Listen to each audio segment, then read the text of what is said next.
It's a new year. Get a new career. Make your resolution to go to Pima Medical Institute. Get dental, veterinary, and medical assistant training in months, not years. If you make your resolution for a new life now, by the time next year's party rolls around, you'll already be a real medical professional. So don't wait. It's a new year. Get a new career. Call 1-800-755-PIMA. 1-800-755-PIMA. A few months of Pima can change your life.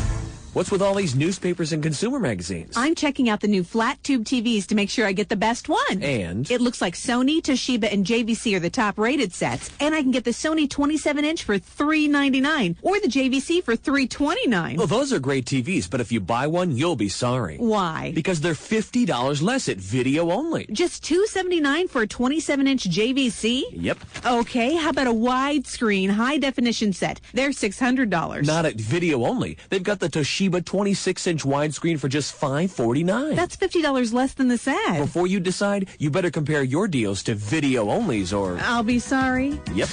At Video Only, you won't find huge stores with refrigerators or computers, but you will find the best deals on TVs, HD TVs, DVDs, digital cameras, camcorders, and home theater systems. Shop around. Just make sure you visit Video Only, because if you don't, You'll be sorry. In South Center, Bellevue, Linwood, Federal Way, and Tacoma, Video Only. Hi, I'm James Moore, a real Quest customer. I like getting more for less.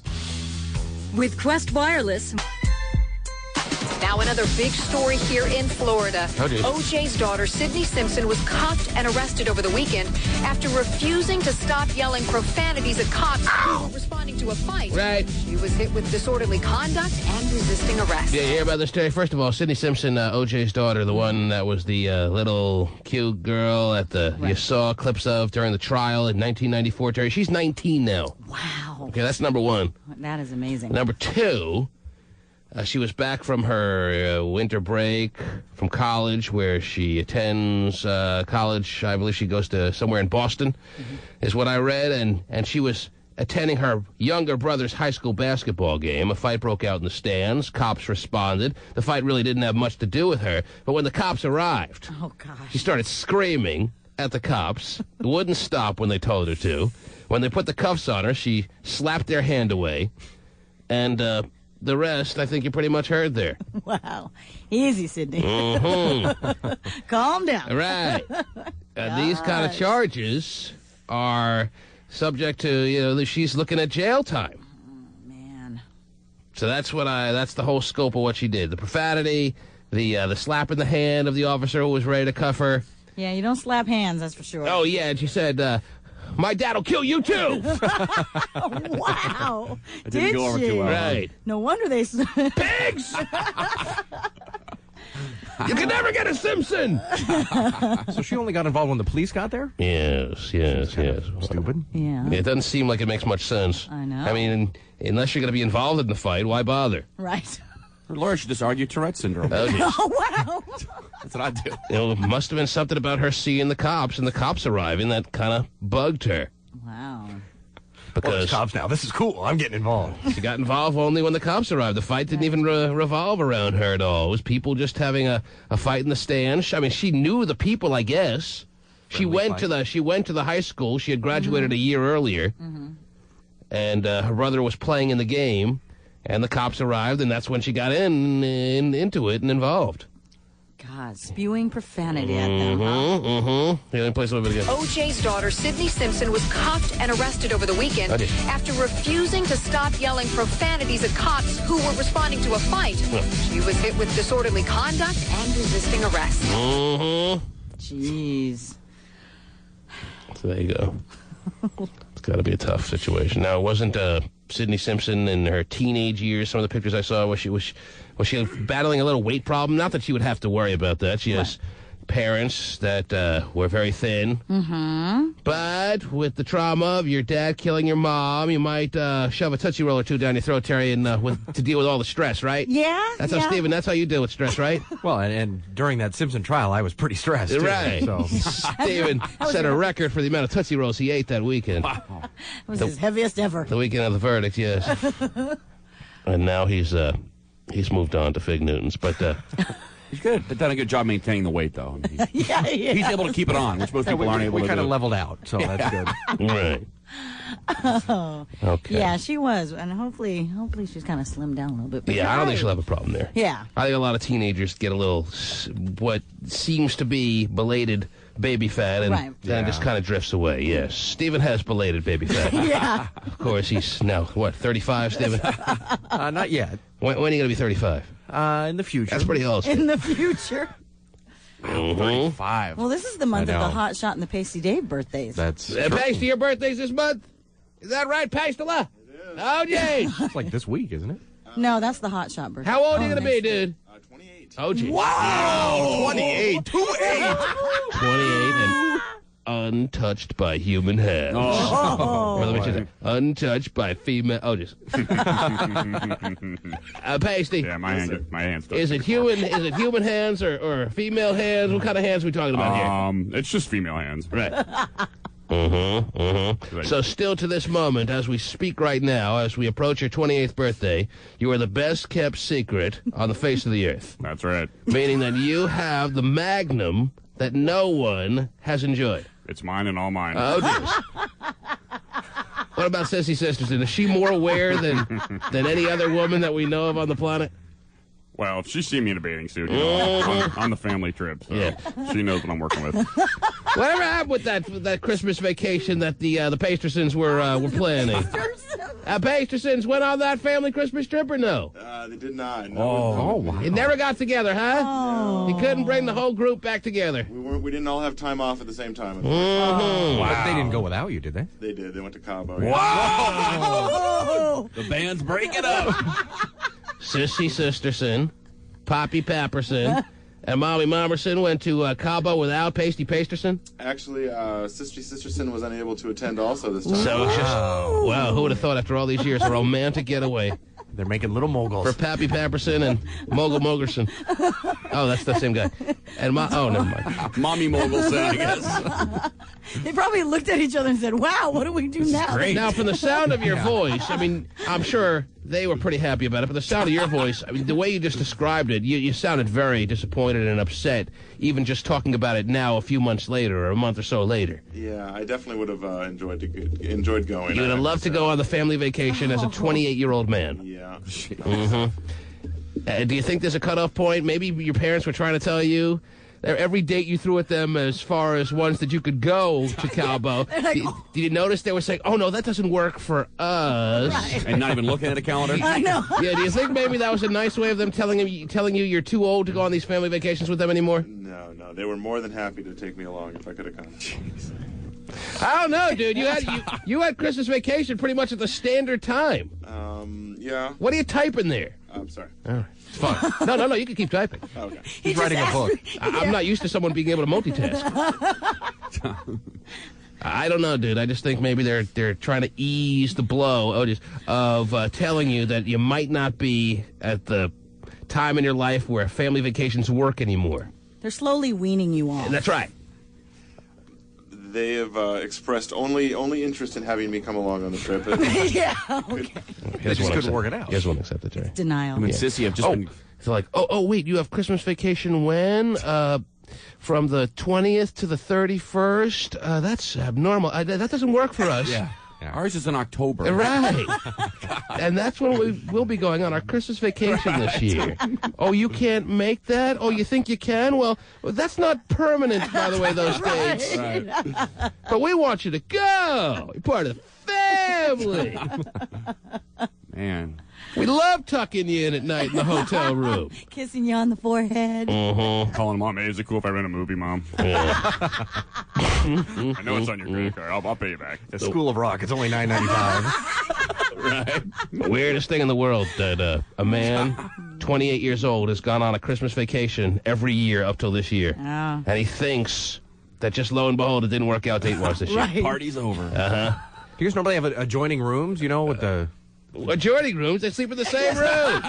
Do they The really? entire family. The four of them in one hotel room. Right. I was at least hoping there was adjoining rooms or something. Are there adjoining rooms, Pastela? Oh, it doesn't matter. Sounds like there were. Sounds like it's one room to me. Jeez. Terry, what else is going on, please? Eva Longoria. Oh, by the way, you've gotten in touch. We're making efforts, Terry, to have both of Schwager's potential prom dates here in the studio. We have confirmed one for tomorrow morning. Oh, good. Wow. Confirmed one. The other has not been confirmed yet. Is that right, Pasty? Correct. We're going to be contacting her today. Oh, is that right? Oh, look how on top of it he is. Wow. We are going to be contacting her today, and he sounds pretty confident that he'll have her nailed down. Yeah. And have her committing to a date to come in the studio by the end of today, by close of business, as we say. Right, Pasty? Yes, sir. That's right. Very good. It's because business around here, right? Yes. Yeah. So which one do you have confirmed for tomorrow morning? I have Sarah, who was our Sarah. Now, Sarah's the blonde on the front page of the TManShow.com. Because, Terry, we got to meet these ladies. Yes, absolutely. We got to find out if they're suitable prom dates. I agree. We got to find out what their talents are. We got to find out if there's any bending expertise. We got to find a lot of things. A lot of things. We got to find out what their intentions are with our son, Matthew R. Schwager. We got to find out... well, I have a lot of questions. Yeah, I'm sure everybody does. I hope they have answers. Okay. And if it's all right with our son Matthew, we'll choose his prom date. All right. As far as which one we think will be a more entertaining date for the evening. All right. Now, since Matthew's kind of our son, that doesn't mean we have to vacation with him, does it? Yeah. Okay, good. The dates don't work out. Okay, good. I didn't think so. All right. No same room here. I just want to meet these prom dates, Terry. Yeah, forget Matthew. And if I have to slow dance with them here in the studio to find out if they have the ability to make it happen on the dance floor, Terry, then that's something I'll have to do. We'll have to bring in a disco ball for that, then. Oh, Terry. All you got to do is take it off your rearview mirror. I know. So, oh, good. Can't wait to meet them. Yeah, we have one confirmed. Hey, Pasty, Sarah. If who's the other one? What's her name? Ashley. Ashley, that's right. If Ashley wants to come down today, we still have today open. I mean, we're very flexible around here. Cool. We hope she's flexible. Yeah. Part of her quiz. Yes. This is the least we could do for our son. Our son. Matthew V. Schwager. V. That's right. Oh. His middle name keeps changing, Terry. That's the way it works for everyone around here. I know. Steve, what's your middle name? It is P. Okay. The letter P. Wow. It's creative. Anyway. We were going to go with B, but that just didn't sound right. Yes, Terry, what were you saying now? I was going to tell you about Eva Longoria and how she is all about marital aids. Apparently, all about marital aids? Yes, she is. She believes in, those strongly. She believes marital aids are the children of the future. I have a quote here from her. Yeah. She says, quote, "I bought my first vibrator 3 years ago. Easy now, Terry. Man. Now I give one to all my girlfriends." It's a family show. I know. That's nice. And she goes on. She's not married. No, she's single. She's dating one of the NSYNC guys, I think. All right, well, that says a lot about boy band expertise and skills, huh? Right. I know. And in fact, she goes on to say how she buys one for all her friends. Right. And they get all thrilled when they when they unwrap it. Well, what a lucky Christmas season it was for the cast of Desperate Housewives, huh? Yeah, okay. Because actually, Terry Hatcher, she had been complaining for a while that she wasn't getting sex. It's been a long time since she had. Man. So this company... You're out of control this morning, Terry. You wanted to know what's happening in Desperate Housewives. Obviously, you can relate to this so well. You're just immune to the fact that this is disturbing to us men. Oh, okay. Terry's so just comfortable with her marital aid and her talk about marital aids. This is just like second nature to her. Marital aids. It's just like talking about the weather to her. Exactly right. Which is very revealing of how second nature marital aids are to Terry B. Free. I'm sorry, that's Terry S. Free. Terry T. Free. I hope you realize the picture you're painting of yourself this morning, Terry, and how sad it is. It's not any sadder. No wonder you always want to sit by the outlet. Now I understand. Oh, you discovered it. Mm-hmm. Anyway. All right. Can I tell you about Terry? About who? Terry Hatcher. She got one sent to her by a company that sells, marital aids, etc. One what now? A company sent Terry Hatcher. Sent her one what now? A marital aid. Oh, Jesus. It is the limited edition gold missile. Oh, the limited edition? Yes. Yes. And yet you have 16 of them at home, Terry? I do. Of the limited edition. Yeah, right. It's the gold missile. It is the gold missile, and it's engraved with the word, quote-unquote, trouble. Look at your hair this morning, huh, Chet? Well, I just took the hat off and haven't had a haircut in a while. I'm sure it looks really bad. He wears the hat so much, it's kind of like in South Park when Cartman takes off his hat. You're not used to it. You're just not used to it. Scares the hell out of you. And his hair looks so weird. You all right? That goes with the face, I guess. Huh? Hotshot's haircut is called the limited edition gold mistletoe. If I actually had a haircut at some point, I could call it that. But yes, I'm growing it out. I think you got the gold. You got the golden sunshine hair. I think I'm going for the meatloaf look again. Oh God! And are you going to braid it again too? That was so successful. Maybe, but I won't do that. Yeah. Okay. Well, you may want to think twice about the meatloaf look. I'm not sure it's on the cover of most popular magazines these days. Okay, I'll just have it for lunch. Okay. The T-Man. People in line at the video store. This rumor is mostly real. The judge is allowing... it's rare when a rumor's mostly real, Terry. I'm not used to this. This is too much. This rumor is mostly real. The judge is allowing Michael Jackson to record a personal statement in which he'll respond to grand jury leaks, talk about his personal life, the tsunami, and other non-trial issues. The tsunami, Terry. Wow. Yeah, he's just going to talk about current events. Jeez. Michael Jackson, we've been waiting a while for an update as far as his mind is concerned as it relates to current events, Terry. Yeah. Talk about his personal life, the tsunami, and other non-trial issues. The statement will reportedly air on Geraldo Rivera's show sometime in the next 10 days. Interesting. Yes. Well, it's good to know he's keeping up on things. I don't know if I can move on with my day if I don't know Michael's thoughts on the tsunami. Well, you'll soon find out. Yes. I bet he thinks it was bad. Mm-hmm. Okay. Well, we'll soon know, won't we? Mm-hmm. Some judge realized that we need to know. Jonesing for the info. Thank you, Stephen. Michael and Geraldo. Quite a combo, huh? Yeah. That's a ratings bonanza. I can't wait. TiVo guy is dancing as we speak. Speaking of dancing as we speak, Did TiVo guy do the moonwalk at all, or no? Have you seen him? Well, he's tried. He's tried like I tried for many years in my bedroom in the mid-'80s and couldn't get it down. All right.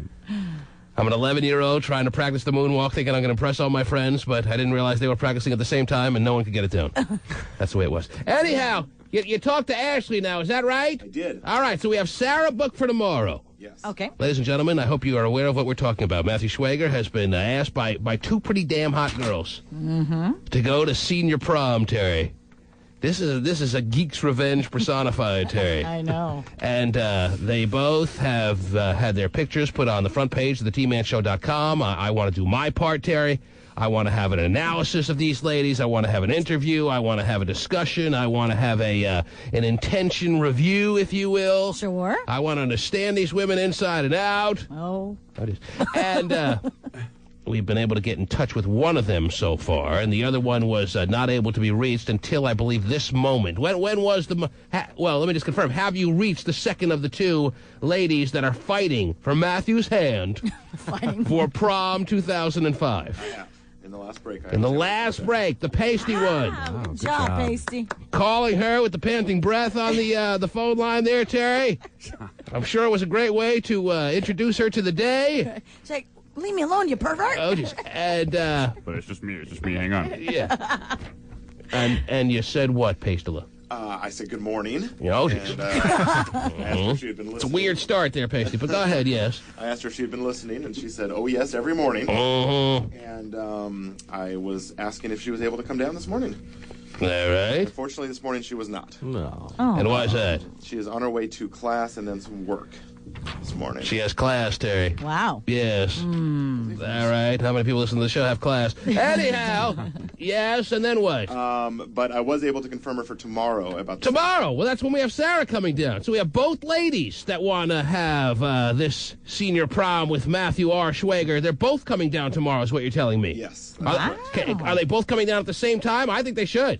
They are. That's what I think. At the same time. There you go. All right. Wow. That way, Terry, when they're here in the studio, I can compare and contrast. Oh, yes. That way I can get a real good analysis of both ladies. Sure. You know, this one has her top off. I don't know what you're doing over here. I'm not saying that's right. What's going to happen, Terry. I'm just kind of visualizing in my mind. Sure. When I'm comparing and contrasting these two ladies that very much are after one common goal. Mm-hmm. Only one lady is a suitable prom date for Matthew. C. Schwager. It's quite the pressure cooker for them to both be down at the same time, though. Well, if they wanted to come down at different times, that would have been arranged. Oh, yeah, but it seems like how it's worked out here, that they both have free time. Lo and behold, it was destiny. Tomorrow morning, around what? Pretty early, right? I would like to have them early in the morning. Yeah, that's my best dancing time, Terry. Is it? Yeah. Oh, boy. Try. I have to find some good songs for you to dance to. Give me a senior prom here at the studio tomorrow, Terry. Oh, boy. And you're coming. I can't wait. And you're invited, too. Oh. Jeez. Schwager, do you hear what levels we're taking your prom situation to here? Yes. How exciting. I'm sorry, who are you again? Yeah. Oh, yeah. Sarah sent me more pictures. All right. Well, we've seen enough to know that she's going to make a good candidate, at least, for prom 2005, and I'll let you know tomorrow who I give my endorsement to as far as your prom day 2005. Okay. All right. She might be a little marked up after the after the event, but still, she'll be in one piece. I can promise you that. Well, you got to take it for a test drive there, right? Oh, jeez. Easy, Terry. I'm not talking marital age or anything here. I mean, I don't want you to get you all worked up. Talk about the dancing. Schwager, are you aware that this is what's going to happen tomorrow morning? I'm aware of what's going to happen. Now, who knows if they even show up? If only one shows up, that makes it simple. Yeah, it does. If neither show up, then we know that they were scared and they weren't really serious after all. And then we go back on the hunt for new prom dates for Schwager. And actually, this is not something we said, hey, we got to find a prom date. We never mentioned it on the air to get these two ladies inspired. One lady just decided to write over the past few days, and then another lady who got very jealous. And this is how women work, Terry. This is how you're wired. She got very jealous, and Caddy decided, hey, I'm a better date. Choose me. Yeah, Schwager's mine. Cat fight. Women get a little territorial. Yeah, it was the Schwager's mine attitude. Of course, I'm not going to tell you, Terry, we haven't gotten other emailers, other women saying, hey, count me in. Right. But right now I'm just dealing with these two. Sure. As a matter of fact, we've gotten emails and a couple of pictures from other ladies. Isn't that right? Yeah. I'm sorry, let me put you right. What was that? Yes, we have. We have. I'm just not going to deal with that right now. Right. Terry. Let's handle the first two. Let's deal with the two originals. And then see if we need to go anywhere from there. Right. It's kind of our own little version of the dating game. Oh, now, Schwager, are you saving a little money for prom 2005, or am I footing the bill for this one too? I'm saving my money. Is that right? Yeah, right. Sure you are. All 4 months, but I'll have enough money. You and the janitor, you open a lemonade stand by the school street corner, or what? Had a bake sale. No, I'm just saving my money from work. All right, and your work, you still have the job where you shampoo dogs for $50, 50 cents a head, isn't that right? Yeah. Okay, well, you're not going to be saving much then, are you? It looks like I'm fitting the bill for this one too, Terry. I think so, yeah. Schwager, how much do you have saved up? To save up money. What do you got saved up? Right now, I have 25 on me. 25 bucks. Wow. Well, you have 25 on you. Does that mean that's what you have saved up, or what? And 30 in the bank. 30 in the bank. Whoa. 25 on him, Terry. Why open a bank account at that point? That gets you 15 minutes in a limo, Terry. Right. 15 minutes? Yeah, that's right. Wow, you can step in and so cool. I gotta pay for the other 5 hours and 15 minutes. All right, yes you do. And don't forget the dinner, because senior prom, you really have to impress them. He's got 15 minutes covered, and I got the rest of it. Unless they're going to move the Iditarod to Port Orchard.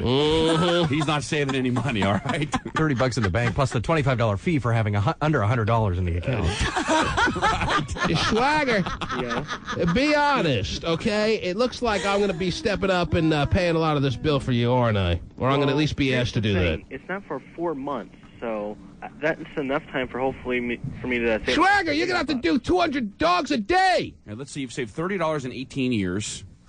So that doesn't bode too well for multiply that. So I usually make $20 a day. You're making $20 a day? Wow. All right. And how much of that are you spending? Well, I'm trying not to. So usually my family rips it off. So you believe you're going to try to salvage a little dignity here and be able to pay for your own prom 2005? Yes. If I'm not going to be able to, I'll tell you before my name. Why do I get a sense that I'm going to be told he's not able to, and it's T-Man wallet time? Yes. If that happens, it'll be before my 19th birthday. When's your birthday? April 22nd. That's right. All right, Schwager. Well, I just want you to be aware that it looks like, anyway, both of these two ladies are on the front page of the TManShow.com. Did you check out the second lady, by the way? Yes, I have. And what do you think? She looks pretty good. They'll both be down here. They'll both be down here tomorrow morning. Okay. All right? Now, do you have any questions? Do you have any kinds of activities or requests for the interview process that's going to go on down here tomorrow morning? Well, unfortunately, I'm probably going to be in class, so I'm afraid to ask. That's best. That's best, Schwager. I'm afraid just to let ask T-Man this, handle it. I'll handle it. John. What was that? Do you think John could send me a recording of what happens tomorrow? I'm sure John and his NASA equipment will have more than a few copies to send you. All right? Yes. All right. God, asking John for a favor. That's trouble. Yeah, it is. Yeah, it's in the mail. Just keep waiting for it, I'm sure. Okay. John's in a body cast, so it might be hard to hit record. Right. Yeah, with his morphine drip. Schwager, you just leave it to us, okay? Gotcha. All right, buddy. You're in good hands. There he goes. So will your dates be. Good hands, Terry. Yes, they are. Terry, I never went to the senior prom of my high school, as you know. Mm-hmm. Tomorrow morning, that all changes. To add insult to injury, you're paying for someone else. That's right. You don't even like. The T-Man. This is fun. This is not pressure. It really isn't. No. It might seem, but we do this every day for a living. That's good to know. So it's fun for us. Okay, well, that's exciting. Terry, what do you do every day for a living, since we're on the subject? Anything important? Sure. Yes. Okay, good. Well, I'll tell you what you should be doing right now. You should be thinking of numbers that correspond with the feeling of today as far as the dollar bill game is concerned, Terry. I need numbers that make sense. I know you're working feverishly over there. You're collecting stories. It only makes me imagine what you're working on right now as we speak. So without further ado, why don't you end the suspense and tell me what you got over there. What do you have? Well, with the big inauguration happening today for George Bush's second term. Or as John Kerry calls it, Thursday? Yeah. Okay, yes. I thought this was an interesting topic to discuss. I found it on Reuters Health Wire. Reuters Health Wires. Yes. Teens They have not just news wires, they have health wires. Yeah. Mm-hmm. It's good to know. Yes, it is. Got it all covered. Good old Reuters. Oh, I can't begin to tell you. You should read steroiders. Mm-hmm. That's the best. And they're health wires. Yeah, right in the air. Yeah. For maximum effect. Okay, what does Reuters Health Wires have to say this morning that's of such interest, Terry? And trust me, this better be interesting. Go ahead. Teens and contraception. You'll have to get the hose again, Terry. Oh. Okay. Teens and contraception? Yes, Should teens' parents be alerted when their kids buy birth control? Should they be? I think in some states they are, Terry. I believe in in some I don't think many, but I believe, and this is becoming and you're tying this into the whole George Bush second term. Right. Like this is going to be something that's going to be a big issue in the second term. Is that right? Mm-hmm. I see. So should this spread to a nationwide kind of Amber Alert? Right. Amber wants to go out and get laid today. That's the big alert? Yeah. Hey, you notify me? You're driving along the highway and all of a sudden you see your daughter's name up there. Amber's slutty sister alert. Okay. We're turning this car around. So when you're talking about teens, you're talking about obviously not 19-year-olds or 18-year-olds. You're talking about 17-year-olds and younger, I would guess. Right. And when they go and they purchase a nice box of condoms. Sure, yes. Should that immediately ring the phone of their parents' house or apartment, whatever the case may be, and have them informed as to what their daughter, and I don't know why I'm focusing on just daughters. I guess it's gender-free here. But for some reason, I picture a 15-year-old girl. They're the horny one. She's the one buying the condoms, right? I picture... What about little Jimmy? That's what she's buying. Three of them. I picture pimply-faced Susie. Terry. Little pimply-faced Susie? Middle name Q. Ah. Yeah, at least initial. And she is very much wanting Desmond to bring it to her good. Jeez. Very popular names today, don't deny it, Terry. Okay. And she is buying a box of condoms, and the druggist, the pharmacist, the checkout lady with the blue hair has to now, by law, if what's happening in some states happens in the Well, the rest of at least the major states, I think the states that it's a law in, or at least it's happening in, I don't know if it's law, are smaller, less significant states. Less significant. Very red. Right, very, very red states. So if it became a nationwide law, Terry, then you'd have to have your blue-haired Gladys pharmacist phone the parents and say, hey, your 14-year-old just bought a box of Trojan ends with extra lubrication. Woo! Wow, Stephen. Easy. Stephen, if you were the parent of that child, you may not be woohooing. That's probably true. I would just be mad being behind that person in line while they have to call the parents. Come on, open a new line. All I have is a candy bar. Can I go through? So the question, trust me, you have a lot more than a candy bar. That'd be nice, huh? How about 6 candy bars? Anyhow. They hide their condoms between Kit Kats and Hallmark cards, you know.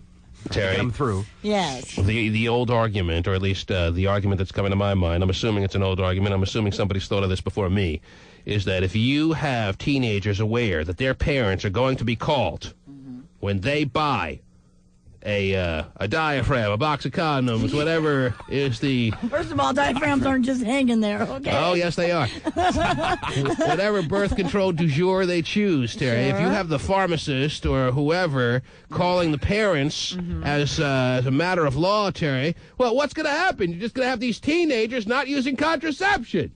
And then how many unwanted pregnancies happen, Terry? So you think this is an answer? Well, I'm kind of... I'm yelling at you! Raven Ray, this day! What was that now, Stephen? It's a diaphragm? I thought it was a Frisbee, Mom. I'm sorry. It says whammo on it. Let me see that damn story, please. Oh, man, this is a long story. I hate long stories. They're so intimidating to read. Let's see here. Some abstinence groups are pushing this along, Terry. Yes, and it's amazing that this is abstinence groups that seem to be pushing this because they feel it's a deterrent. They believe it's going to get teenagers to stop having sex. They'll become so filled with fear that they're not going to have sex. And I'm not so sure that these abstinence groups are correct. They may not stop having sex. They may just stop having sex with contraception. Wow, not good. And that would go against what all the health classes in high school and all these other programs have taught all these years. So what kind of messages are we sending? What's the right answer? Stephen, these are your people. Are you not even going to stick up for them or what? Well, I mean, it starts in the home. It's too bad that it has to come to this situation where you actually need to worry about this. Well, it's something that is now very much on the plate. So are you just going to ignore it? Or are you going to address which side you're on? Although I understand the argument that, well, they're not going to, I mean, they're just going to do it if without the contraception if they have to call their parents. But I am pro them calling. You're pro them calling now. You're going on record as saying. Yes. You think that when a 15-year-old, let's use a 15-year-old named Ashley. Yeah. All righty. I don't know how old the Ashley. Okay, we won't use Ashley because. All right. Okay? We won't use Ashley. I think the Ashley was coming down tomorrow was older than 18. But anyway, let's use. What happened to Susie Q? Okay, fine. Susie Q. Susie Q. She's so cute. Is at Bartell's buying a box of whatever they call the yellow box these days. Ribbed for her pleasure. Isn't that the yellow box? That's the gold. That's the golden box. Haven't used contraceptive in a while. All right. She's buying the golden box of Trojan ends. Scott's still scared he's there to call his mom. You think the pharmacist, the checkout lady, should be required to call that girl's parents because she's under 18? Well, I think there's got to be something that is done. I don't know. I don't they hand them out at schools these days? I mean, why would you go to Bartell's and buy them in the first place? Can you get them at the nurse's office these days?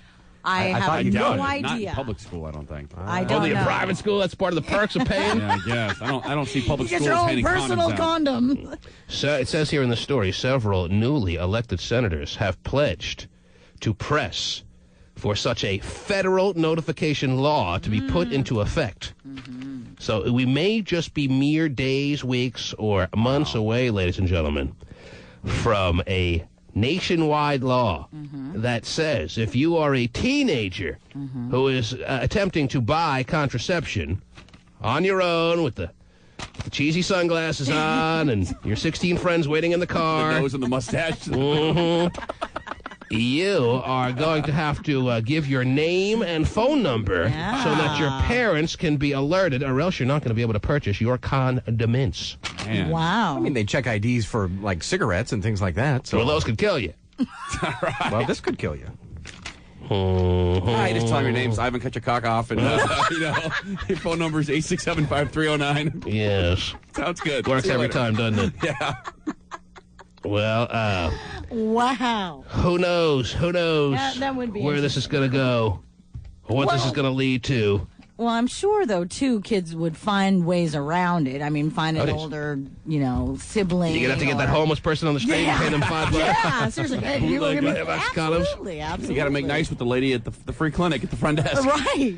I mean, the guy's gonna put down his sign that says "Visions of a Cheeseburger" and go in and buy your condoms. Hey, if you hand him a cheeseburger and say, "Hey, there's your vision. Now go get me some condoms," why not? Yes.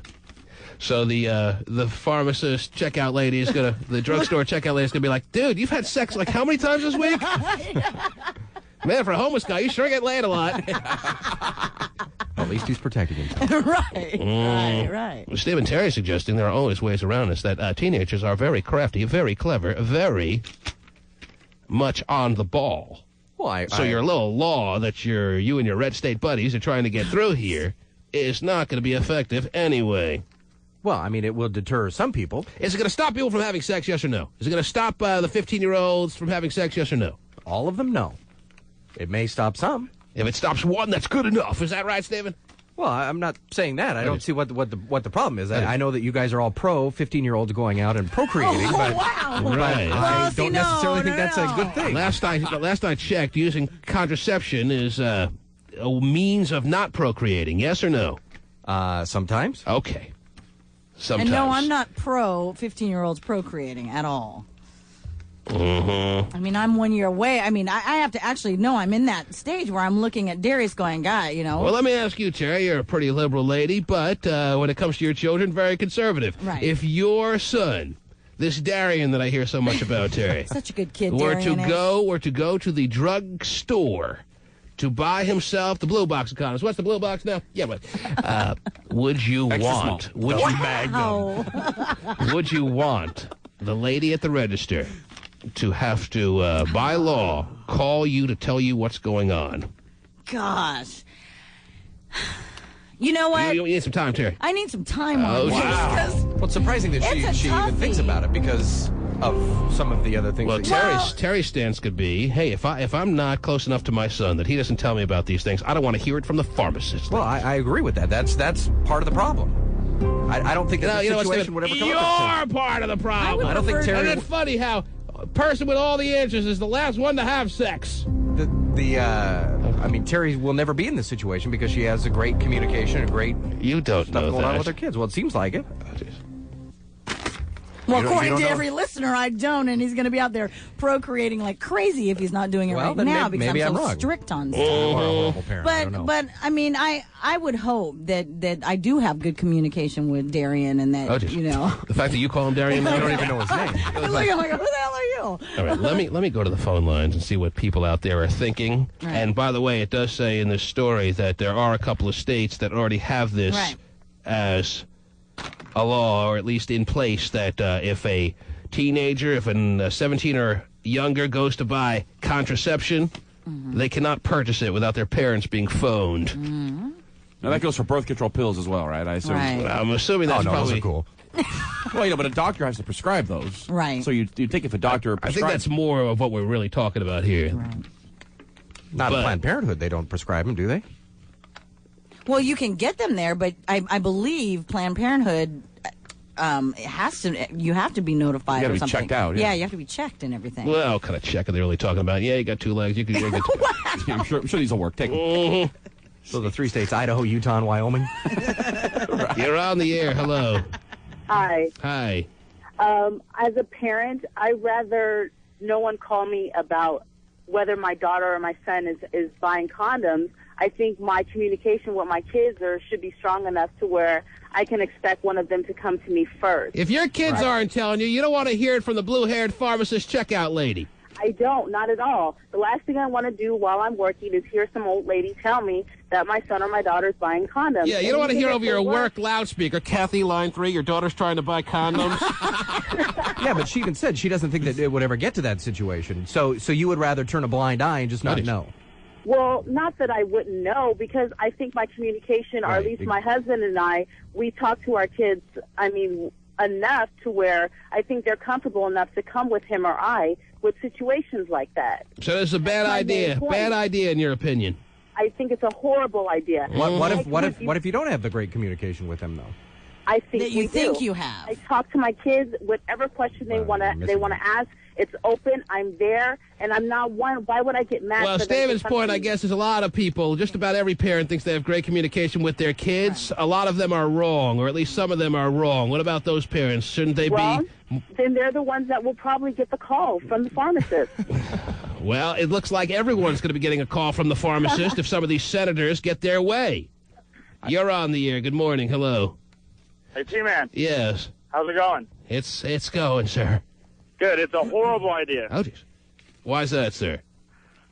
Well, obviously kids are going to have sex, especially teenagers, nowadays. And if you force them to take this step to go and get, contraceptive, they're just not going to do it, just have sex anyway. That's my first instinct. It won't lower the amount of teenage sex. It's going to lower the amount of protected teenage sex. Mm-hmm. Is that progress?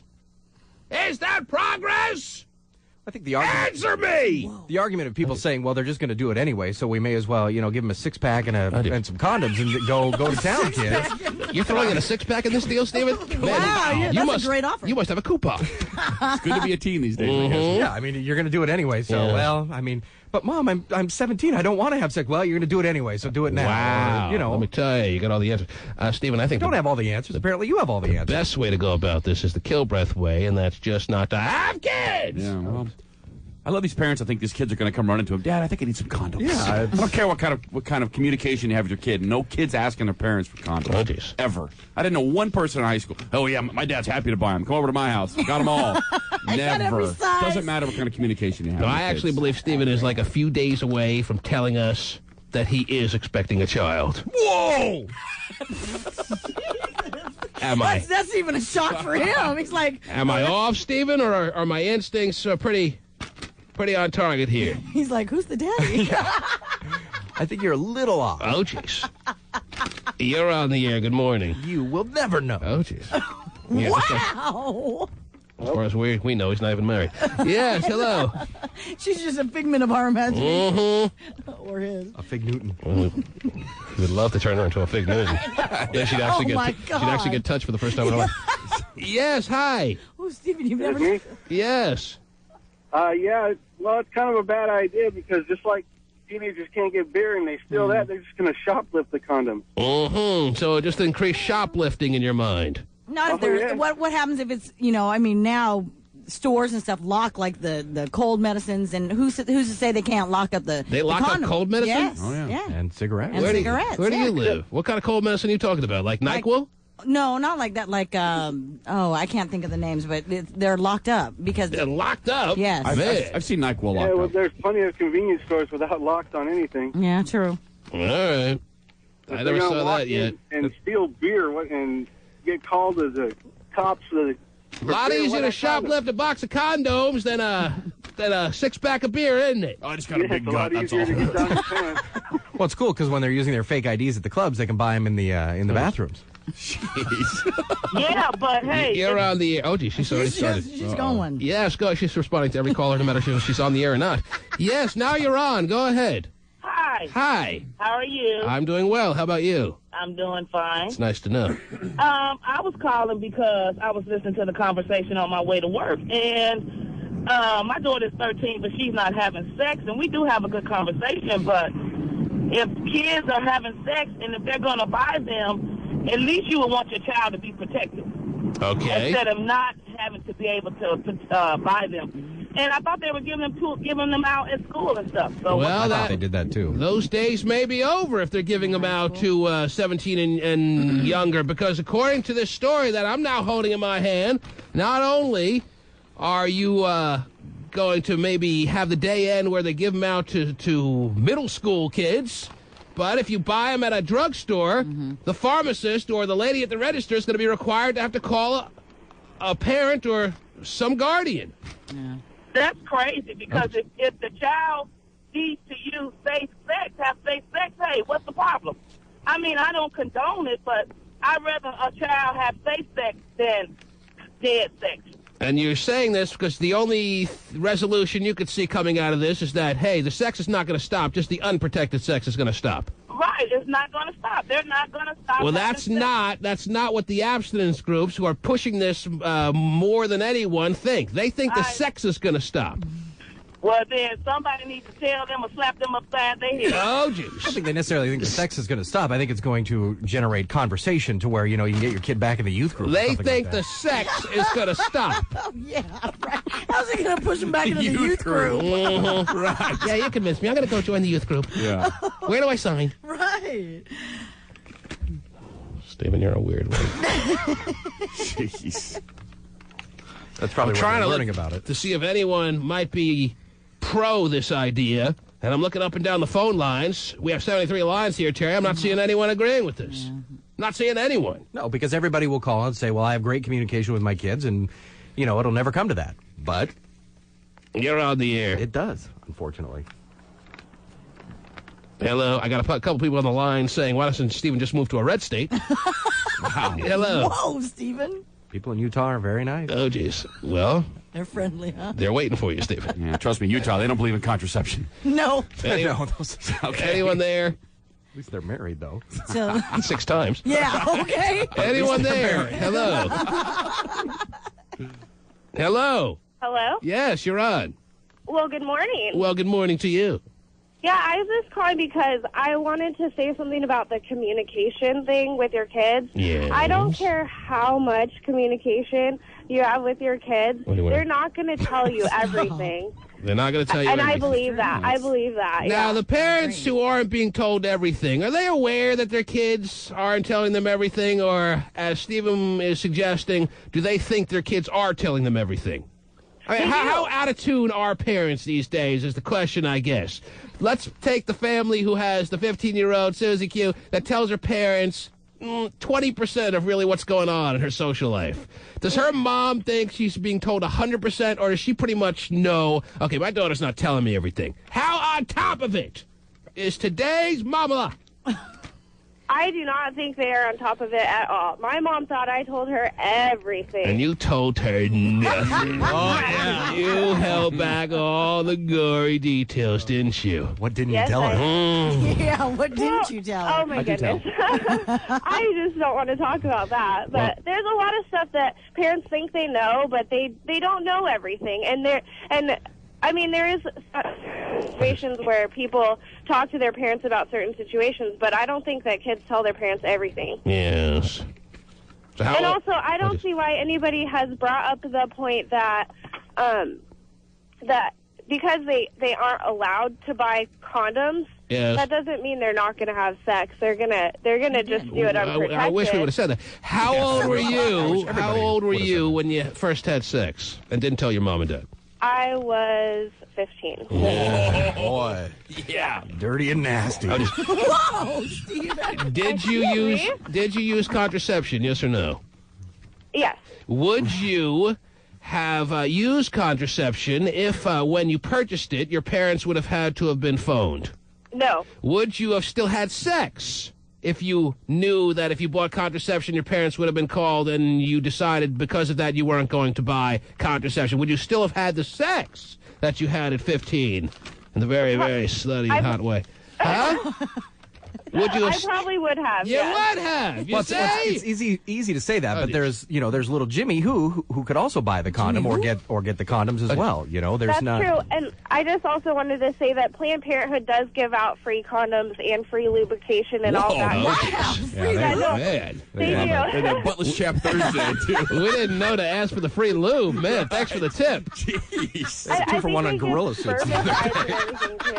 Well, I appreciate the call from the Linwood area this morning. Thanks a lot. I don't know what she's calling for, Terry. I had South End for $20. So, Wow. Yeah, I'm all Linwood on that one. That's Linwood if I ever heard one. Yes. I'm sorry, what were we talking about? Yeah, whether or not parents are on top of it. Oh, okay. You're on the air. Hello? Yes, hi. Who are you and where are you calling from? I'm Lacey, and I'm calling from Everett. I'm Lacey calling from... I would like to talk to Everett calling from Lacey. Just to have a countering opinion here, Terry. Yes, go ahead, Lacey. I was going to say that, you know, I agree with the last ladies. I mean, the kids are going to have sex whether or not they have to have the condoms or not. I mean, it's not going to... Just because they can't have... because they can't buy the condom doesn't mean they're not going to have sex. So the only thing that'll come out of this is more babies with babies. Exactly. Could be, yeah. Mm-hmm. And we can blame Kilbreath and his friends for this when it happens. I think the point is to stimulate conversation. Stimulation Thursday at Westland area? I don't know if it's going to stimulate any more conversation, if that's what your ultimate goal here is, all right? Well, then the only other thing is to stalk your child 24/7 to make sure that you're on top Well, of this it. is so you don't have to stalk your child, Terry. But according to the callers and other people... The register, the checkout lady at Bartell's is going to be your stalker. She'll do the work for you. She'll phone you to tell you what's going on. That's a tad awkward. Why are 13, 14, 15-year-olds wanting to have sex in the first place? Oh, jeez. That's to the root of the problem. Stephen, the question you really want to ask is, why are 30, 31, 32, 33, 34, 35-year-olds want to have sex in the first place? Stephen, there are some reasons that maybe you're not able to touch on. Oh, jeez. And others are. Which is why on a 14-day cruise you never did any kind of lovemaking or whatever. Some find it pleasurable. I don't know why. A 13-year-old finds it pleasurable. Where do they learn that? Well, MTV. From watching you, Dad. Hey, I learned at an early age that self-gratification, it's a pleasurable feeling. It just feels good. What can I tell you, Steve? Maybe you haven't learned about this. Well, I understand that, but, you know. Well, and they do get some sex education in school, so that stimulates their mind of curiosity. All right, let's talk to our fellow 17-year-old here who's more in line to be a part of this than anyone else. You're on the air. Hello. T-Man, what's going on? Yes, how are you, sir? Good, how are you? Put down the oxypads and let's talk. Is anyone using oxypads? Anyone? I don't think so. Are they? Your son uses oxypads? Mm-hmm. Not the oxypads anymore. All right, well, Terry's son, Darian, still uses Terry's old oxypads. Go ahead. The hand-me-down. Yeah. Right. Well, you can still use the other side.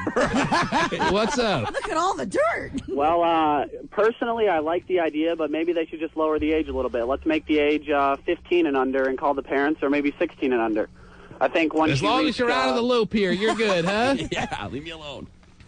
Yeah, I like the idea, but let's just lower the age a little bit. You're 17, right? Yes, I am 17. Mm-hmm. Pretty convenient that we just lower the age by one or two little age rungs here, and you're good. Well, I mean, I think by the time you get to 17 or 16, you should be able to buy condoms. Okay, well, that seems reasonable. We might be able to agree on that, although I think if there's a 15-year-old out there that's interested and is going to have sex and is going to buy contraception, that the ability to not be able to buy contraception may not stop them. Yeah, but there's a huge maturity difference between a 15 and a 17-year-old. Fine. And, yes, at every age in that little range is going to be a dramatic increase in maturity, perhaps. But still, does that mean that the 15-year-old's going to stop having sex if you tell them that their parents going to be notified if they go to buy contraception? Or are they going to still have sex without contraception? Well, that's the million-dollar question. And then if they have sex without contraception, what does that lead to ordinarily? That leads to a life that is busted up before they even get a chance to hit the ground running. Oh, well. This is true. Oh, Stephen's answer is oh, well to that. I'm kidding. Hey, if my life was busted, so did theirs. Stephen, I don't know if you have all the answers, but I'm not sure anyone does. Yeah, I don't claim to. Uh-huh. Should I put on someone who wants Stephen to move to a red state? Yeah. Should give the kid a break. That's fine. That's mature to say, to move. Oh, jeez. People can't have their own opinions. You're on the air. Hello? Anyone there? Hello? I guess they got scared, Stephen. You're too intimidating. You're too ferocious. Couldn't put a thought together, possibly. Oh, boy. Sneak in a couple more here. You want to go right to the dollar bill game? What do you want to do? What do you want to do? Sneak it in. Come on. So that's what the 15-year-olds are thinking. Let me sneak it in here. Won't happen to me. You're on the air. Hello? Yes. Hi. Hi. I'm calling because I give my son condoms. Oh, jeez. Well, he's only 8. What are you doing? How old's your son? 14.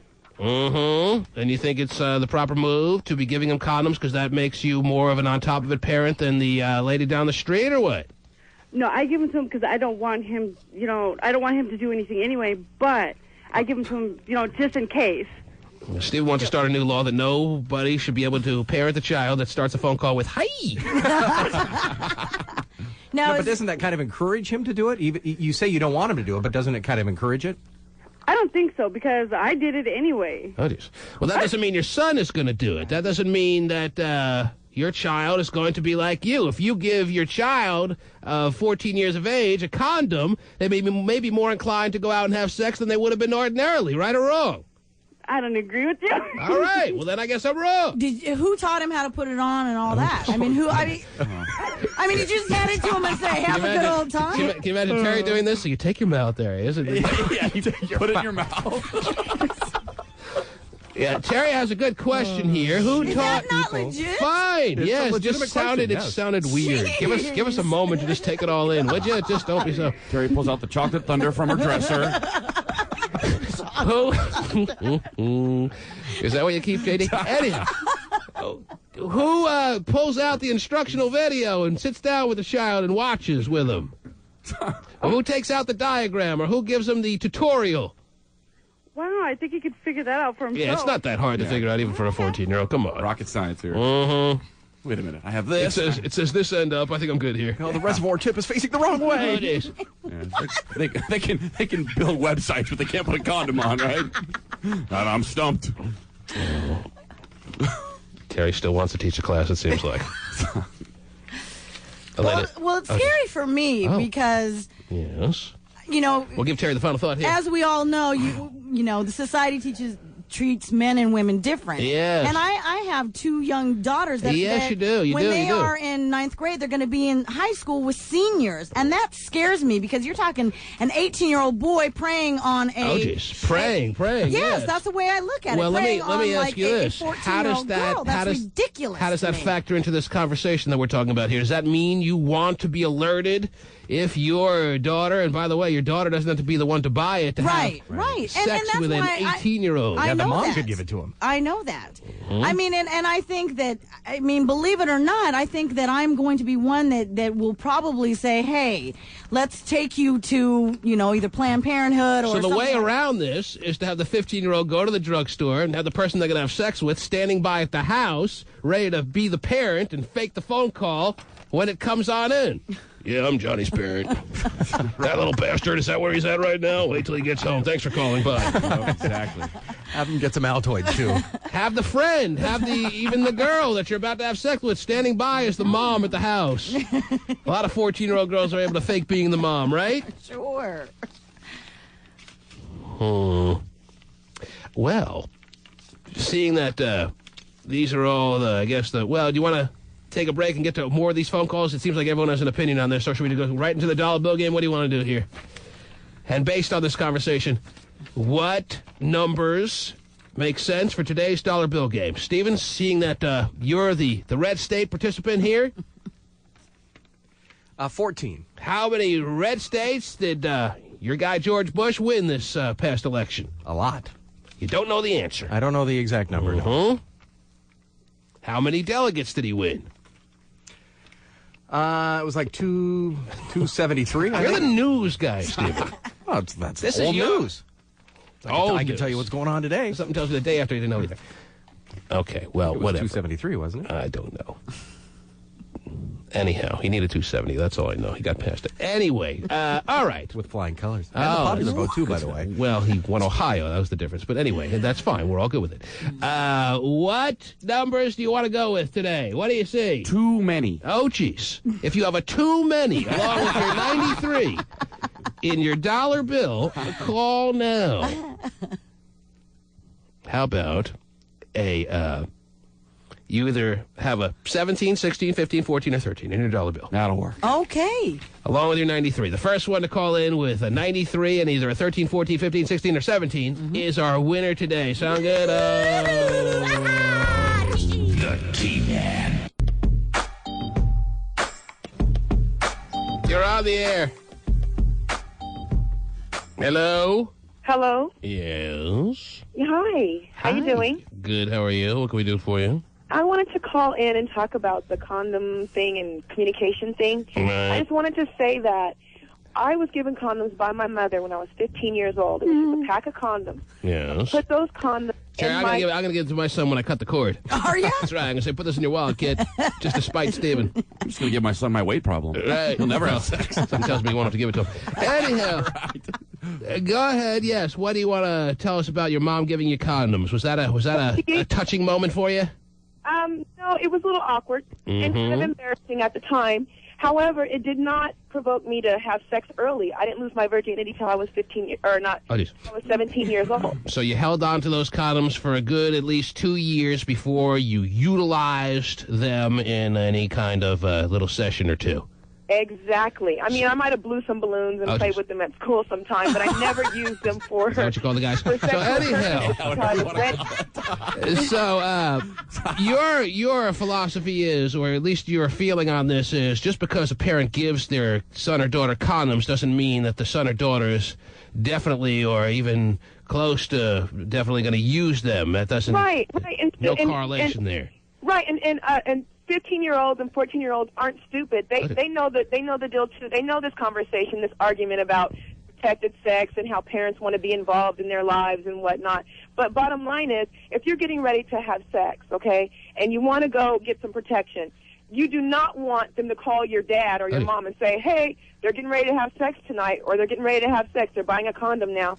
That's ridiculous. Why would you want that? Well, that's the big topic Terry just brought up. If you're just tuning in, there's a story on the Reuters Health Wires that new senators, a lot of these newly elected senators that were elected in a lot of these red states, as they're called now more than ever before, Terry, are pushing this little ordinance or this new law that may go into effect nationwide that says if a teenager, if a 17 or younger attempts to buy contraception, the pharmacist or the cash register drugstore lady with the blue hair has to call home, has to call a parent to get the approval before that purchase is going to be completed.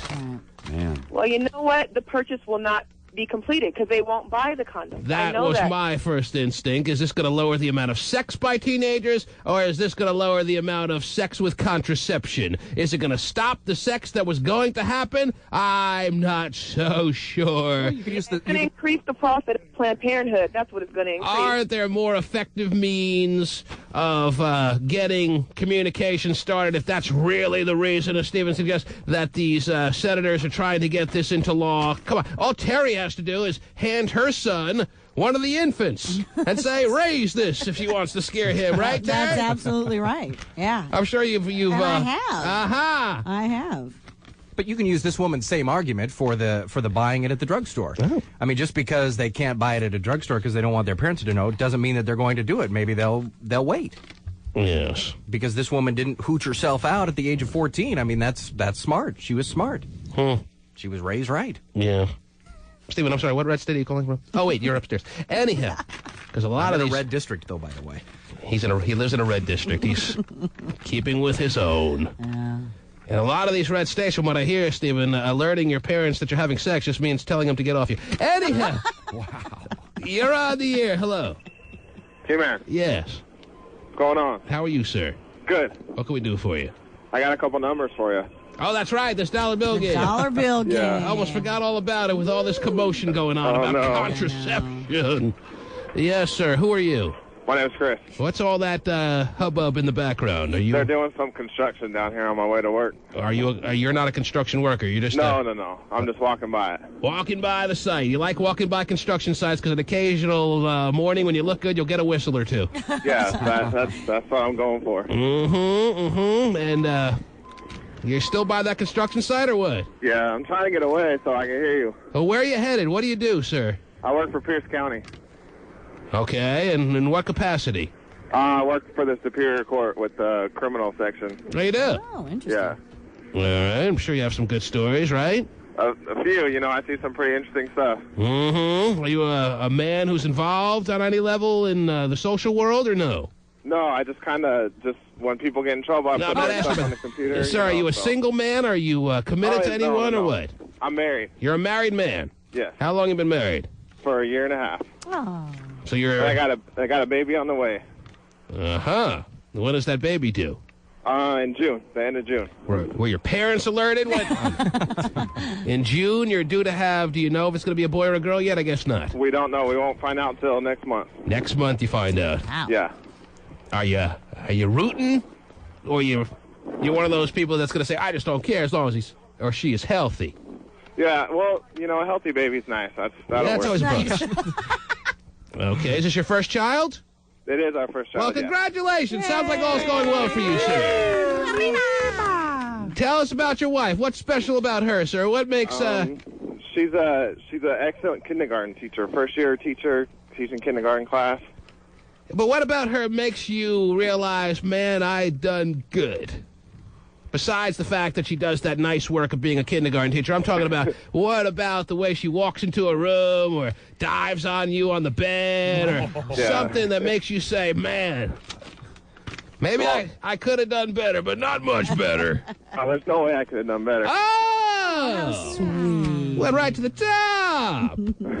All right, well, what about her makes you realize that, sir? Just the way that she makes me feel just by looking at her. Oh, jeez. Aww. So, in other words, you don't have any answers? No, I do. Well, I'm looking for something a little more specific, sir. Come on. Well... Don't give me the company line. Company line. Give me something specific about her that makes you realize, man. I'm just telling you, man, it's just a feeling I get when I'm around her. It's like nothing else. You sure that's not gas, sir? You're sure? There's just a general feeling. There's no specific thing you can tell me. You sound uncomfortable with this conversation, sir. It's got me a little worried. Oh, no.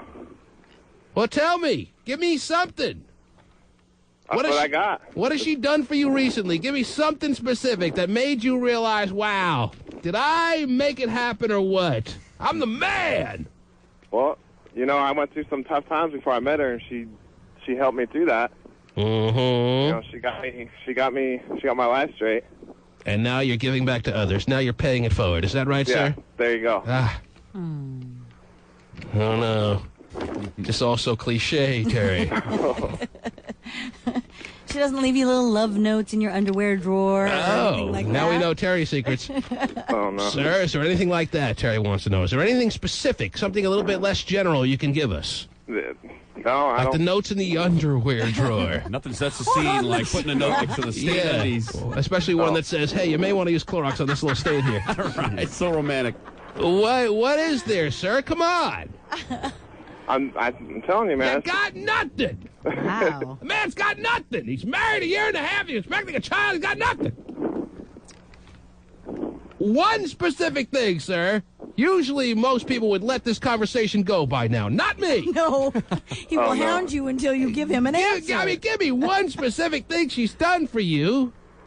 One specific thing she said? That she said, that she's done, that made you realize recently. Said, boy, do I got it good. Well, she's carrying my child, what more that... Again, so trite, so cliche. Plenty of men out there that have children in. Boy, she's wonderful. How'd she do that? Well, I guess it's just the overall then. Is that right, sir? Yes. Not like when you're sick, she made the Jell-O with the little mandarin oranges in it. Oh, jeez. Oh. No. She wouldn't do that because she knows I don't like oranges. Oh. Yeah. Well, then send it over to Kilbreth. Takes all kinds. All right.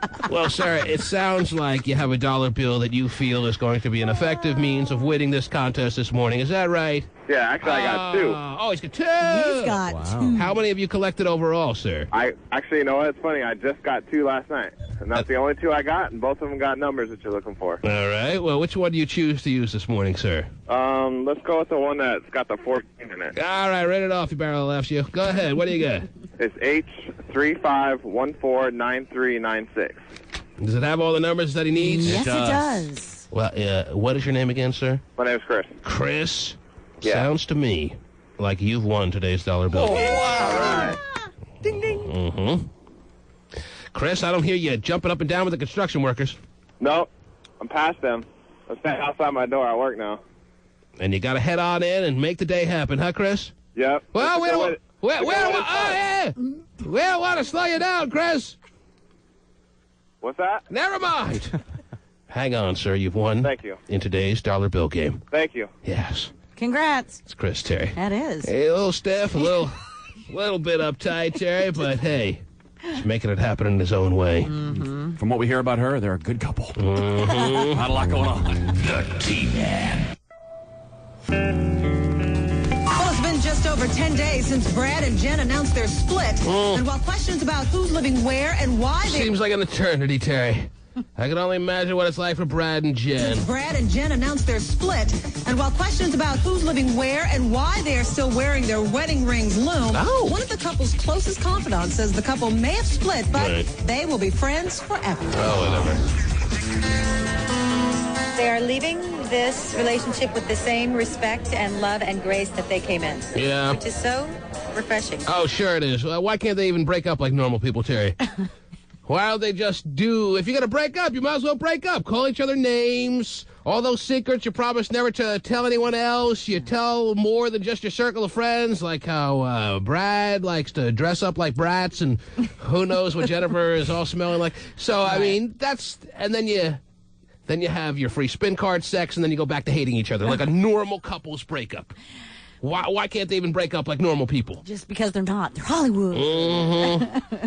They're better than normal people, I think.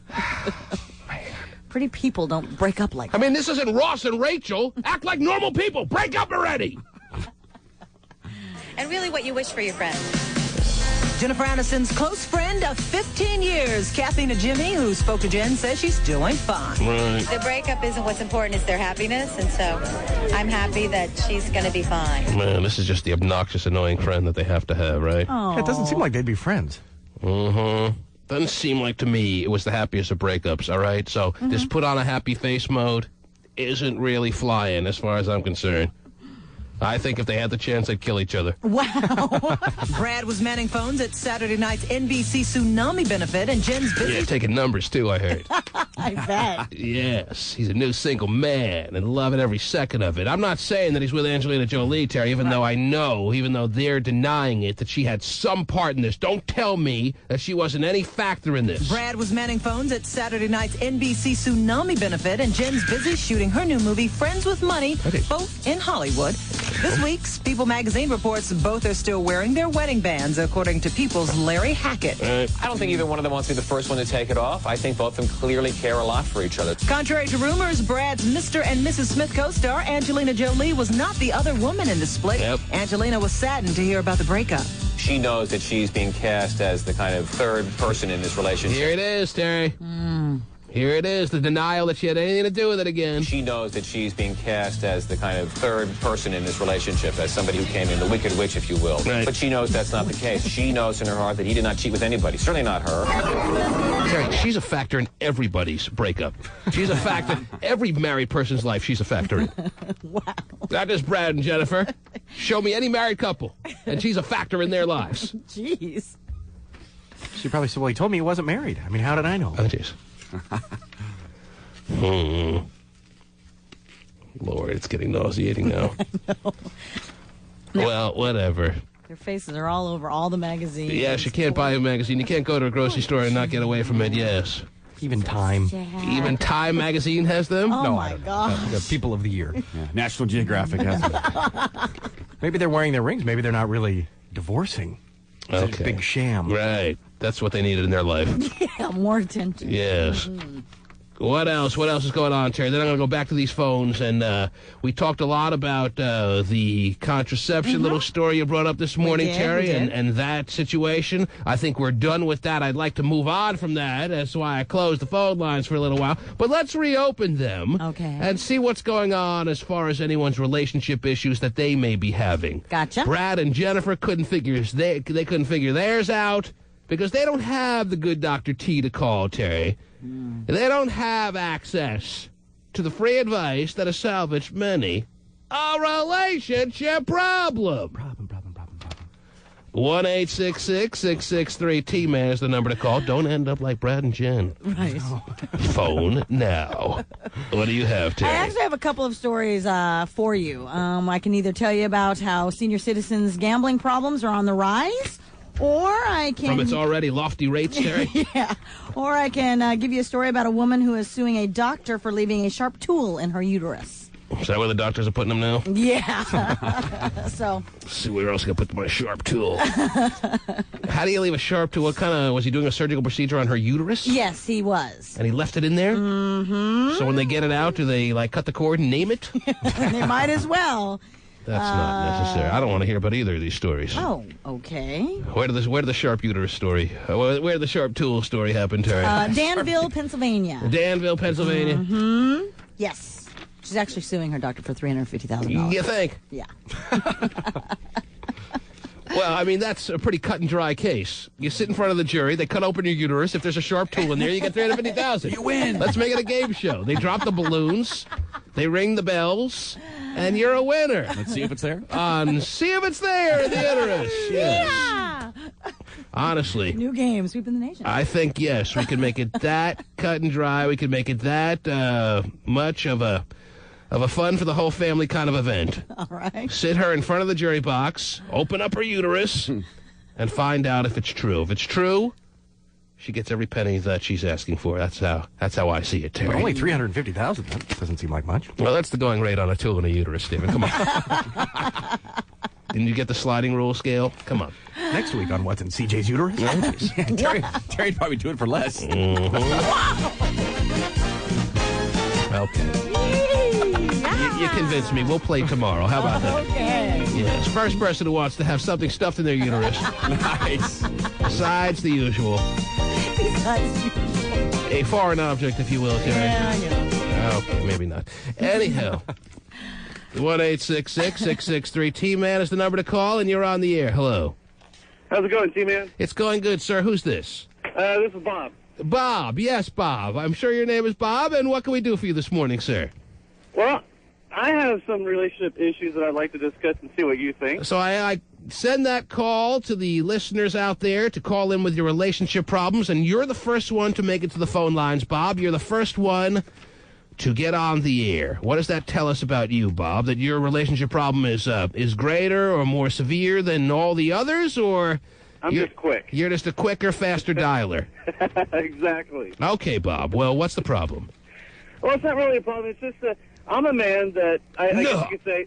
Yeah, yes. I've got what you could say a foot fetish for women. A foot fetish. Okay. Yes.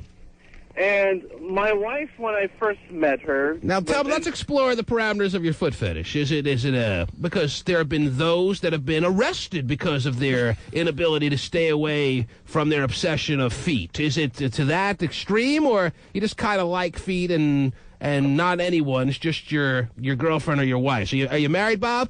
Yes, I am married. You're married. He said that, yeah. So is it just your wife's feet that you're completely consumed with as far as your thoughts, or do you just have daydreams about coworkers' feet and the mailman's feet? And, no mailman. Because a true person with a foot fetish, I don't think it really is targeted towards one gender, Terry. It's not. If I see, like, if I'm in a grocery store and I see a woman that's dressed up and she's got, like, say, heels and the business look, I'm going to sit there and I stare at her, and I enjoy watching them play with their feet and their shoes. And I love to massage women's feet. Because I'll tell you this, Terry. Feet do nothing for me. But so I have to get into the mind. Yeah, I'm in that boat too. I see no reason to find feet attractive on any level. But I remember reading the story, and we talked about it on the air, about the rabbi who had been with his congregation for years and years, I think over a couple of decades, and he was fondling people's feet for years. People that came for advice, men, women, it didn't matter to him. He loved feet. Right. And he told them in order to help their problems, lucky this is a radio show, in order to help their problems, he had to see their feet and touch their feet. Right. And it was discovered after, I don't know how, for 15 years he was able to do this, but for 15 years he was touching people's feet. For 15 years they thought it was normal.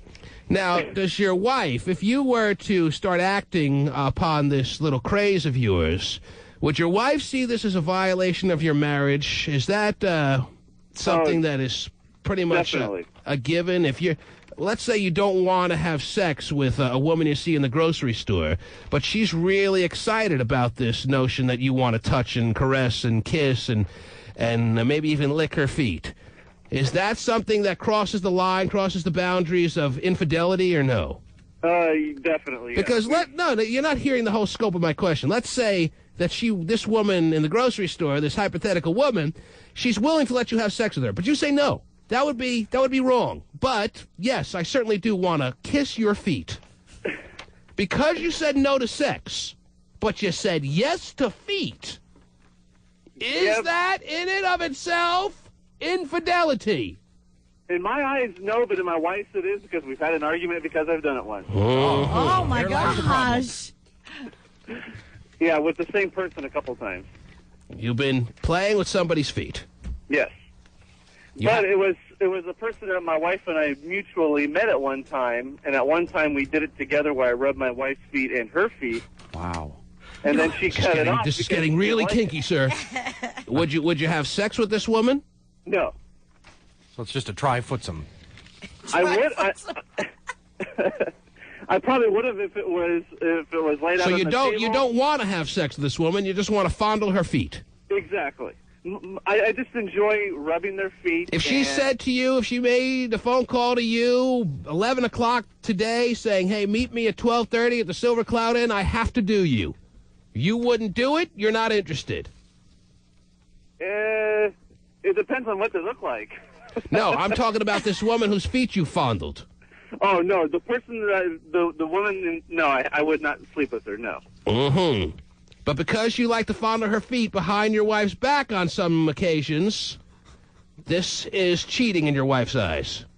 Yeah, we've got an argument about it. It shouldn't be cheating in his wife. It should just be stupidity in his wife's eyes, Terry. It doesn't make any sense to me. But I can understand why she thinks it's cheating because for him it's a sexual kind of thing. Mm-hmm. It's an emotional. Well, Yeah. Terry, if And that's it's an the attachment, if that's the guidelines as far as what's cheating and what's not, then where do you draw the line? What about thoughts about having sex with a woman? That's sexual in some.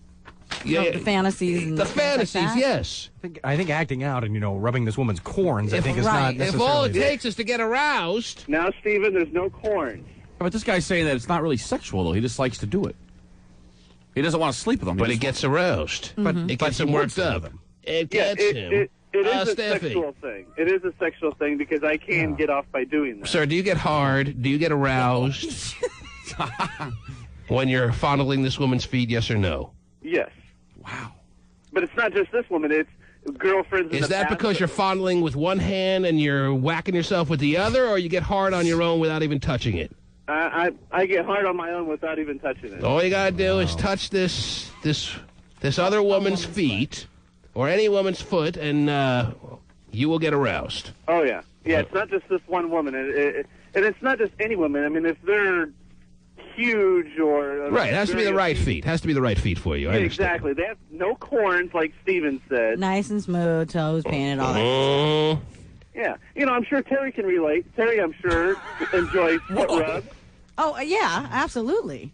Yeah, and that's what part of it is knowing that a woman that I'm giving her foot rub to enjoys it. Them telling me, yeah, this feels good. That's part of it. Okay, so if you could have it your way, how would you like to go about your life? You'd like to have a happy marriage, but whenever you see a nice pair of feet, you'd like to be able to fondle those and not have it be seen as a violation of your marriage. Oh, totally. But women just let you fondle them? Yeah, that's... Yeah, well, see, I've met quite a few women before my wife. A lot of them off the internet, unfortunately. Oh my gosh! So you go to there's a website. There's chat rooms for everything these days. Yeah, I guess there would be, right? Well, see, the internet helped because I could screen before I'd meet them. See, I think that's total violation. I don't think his wife should see this as any kind of cheating situation, Terry. If that's the case, on an internet internet to find these women. What are you talking about? I mean, I go for massages, Terry, and I fall in love with everybody who massages me, Terry, for that moment.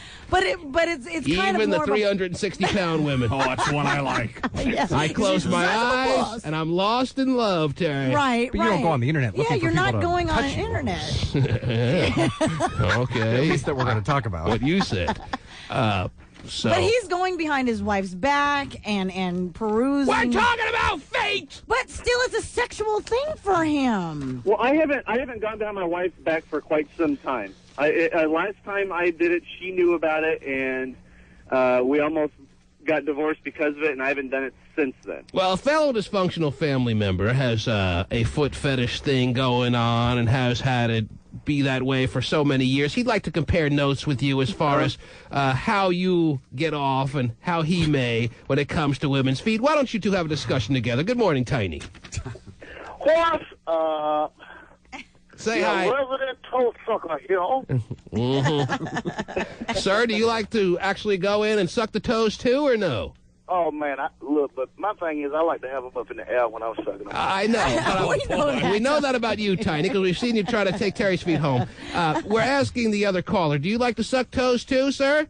Not really. You just like to run your hands all over it. Do you get your mouth involved or no? This is really nasty. Sometimes, yes. Mhm. Good job.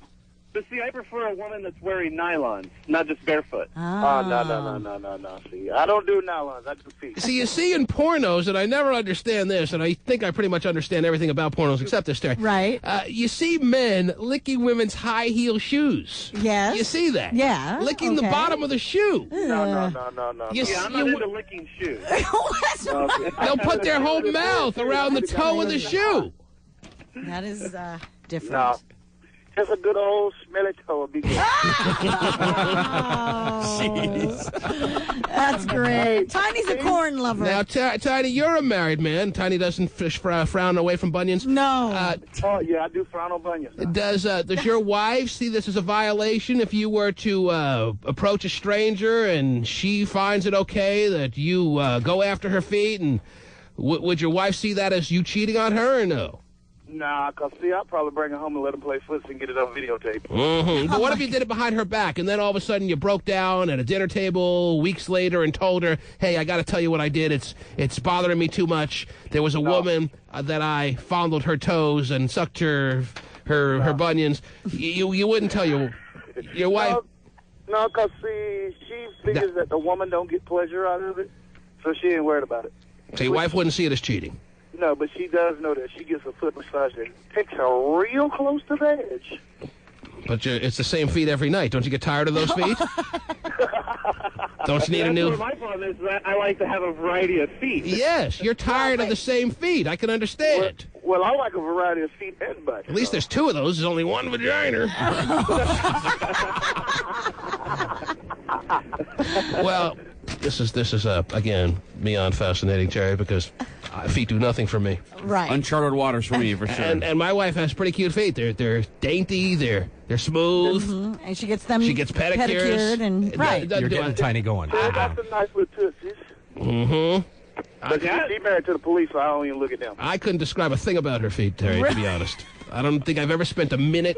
You haven't even like rubbed her feet or anything? I'm sorry, what? Okay, I guess not. Mhm. No rubbing. All right, guys, well done. Good job with the feet. There you go.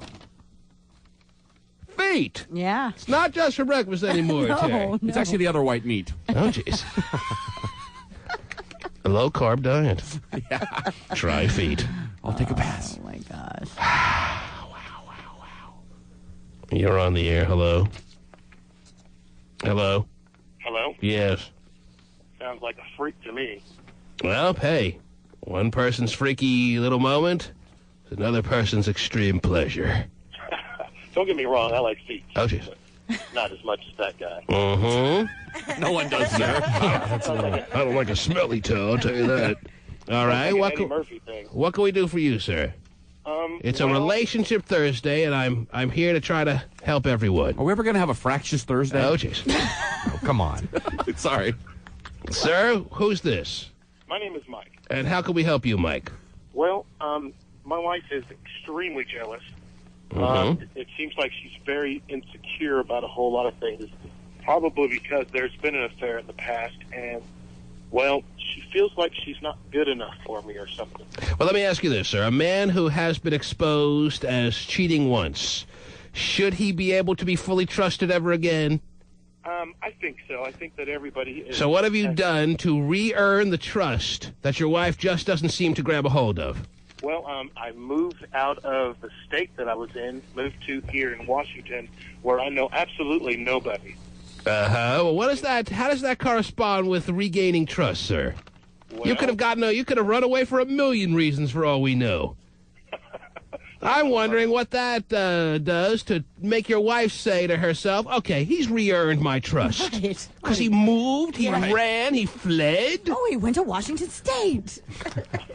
I gotta trust this guy again. He'll never do anything again to me. He moved. Well, Sir, is that all you got? What have you done to re-earn the trust that you lost back? How many years ago was it that you cheated on your wife? About 5 years ago. 5 years ago. And you're going to tell me that since that time, you've been a faithful husband. Absolutely. What made you cheat in the first place? Well, you know what? We got a lot of questions for this guy. Sir, can you hang on the line? Because I'm going to fall way far behind, and we want to spend as much time with every relationship problem that we have here, and we want to make sure you get your time. All right? Can you hang on? Okay. We'll take a break. We'll talk to the cheating bastard when we return. All right? Gotcha. The T-Man. What's with all these news? Why, you like that or not? God, you do? Sure. Oh, geez. It's not my thing, dude. Anyhow. Oh, we're back on. Everybody's thing? It's everybody's thing. Oh, yeah. It's not my thing. Not I'm true. telling you. I'm telling you. I think you're scared that you may come across as gay, but it doesn't make you gay if you like it. Wow. It doesn't. Come across. All right, well, anyhow, keep telling myself that every let me tell you this. On the related subject note. Really? That's what related to that? How did you relate it is what I want to know. My restaurant, Terry, raised $100,000 for tsunami relief. Are you aware of this? Good The job. tally is in. I'm proud to be the owner of a restaurant now that has raised, on opening night, Terry, Wonderful. $100,000 for tsunami relief. Very good. Isn't that a related subject? Yeah. Am I the nicest guy you're ever going to meet, Terry? Let me ask you that question. Sure. Okay. Pretty sad statement. There you have it. Okay, good. And a lot of people have emailed me saying, T-Man, what's the address? What's the name? What's the... a lot of questions about my restaurant, and I've emailed none of them back. But hey, you want everybody to go there, don't you? Well, Terry, I just don't have the patience to email people back a lot of times. But I can tell you this. It's right across from the Space Needle. Oh, yeah. It is Name Sport. I know, very creative name. Sport Restaurant and Bar. And the website address is www.sportrestaurant.com. Okay. All right, does that give you all the information you could possibly need or what? Sure. And even on the website, they have a printable version of the menu. Oh, love the that. menu that I told you about. And keep this in mind. This is the same head chef that made the Palisades popular. Now, a lot of people have been to the Palisades. A lot of people have been to Sea Star, which he left Palisades for. Palisades still suffering from that blow, I'm sure. Sea Star is a top restaurant on the east side. But unfortunately, a lot of people can't enjoy Sea Star because the prices are higher than, even though it's worth every penny, are higher than maybe your average person can afford on a regular basis. Well, Sport is different. Sport is the same quality of food, or pretty damn close, at 1/3 of the price, Terry. There are a lot of overpriced, bad food restaurants in Seattle. Isn't it about time that we have a reasonably priced, good food restaurant? Absolutely. That's why I opened this restaurant. Terry. That's why I'm a part of it. Not because I expect to break the bank. All right, if I wanted to break the bank on an investment, I'd probably do other things. Restaurants aren't the best investment. However, this one is one I want to be behind. You enjoy good food. To give back to you, the community. Huh? Yeah, that I won't return emails to. But this is my way of giving back, Terry. I don't have the patience to give back through emails. But I do have the ability to open a restaurant that will make people happy. Yep. All right, and come say hi to me Saturday during my bartending show. And Hotshot will be bartending on Saturday night. You're getting a He thinks it's a big joke. He keeps saying it so many times that it's about to happen. Now back to line 11. Where this cheating bastard is wondering why he can't get trust from his wife. Right.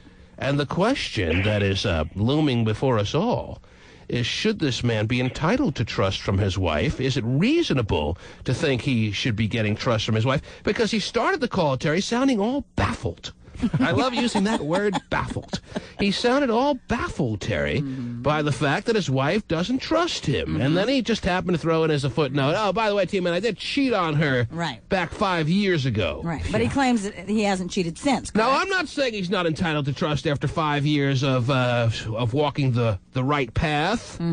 He probably has made it clear he regrets his infidelity, and he feels that after 5 years of no type of return engagement of that kind of behavior, he's entitled. Is that the way you feel, sir, that you've re-earned the trust from your wife, and it's her problem, and you're not the reason why she doesn't trust you? Well, I don't feel like it's her problem, but I do feel like I'm entitled. You believe you've passed the statute of limitations.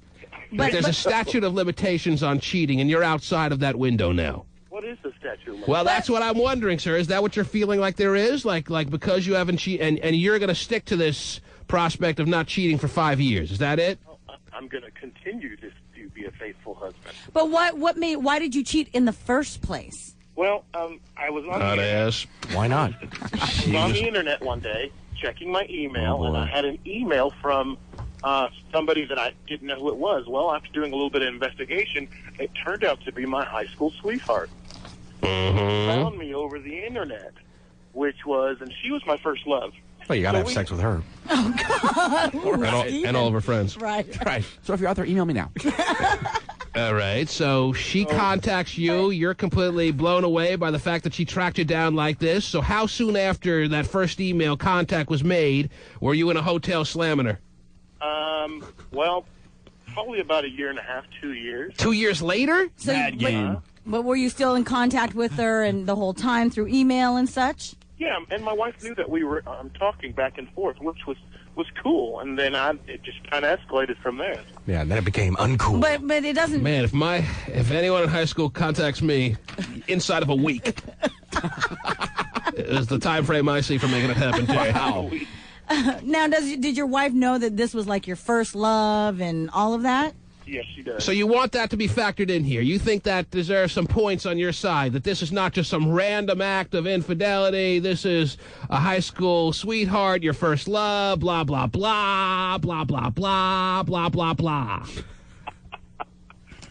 Yeah.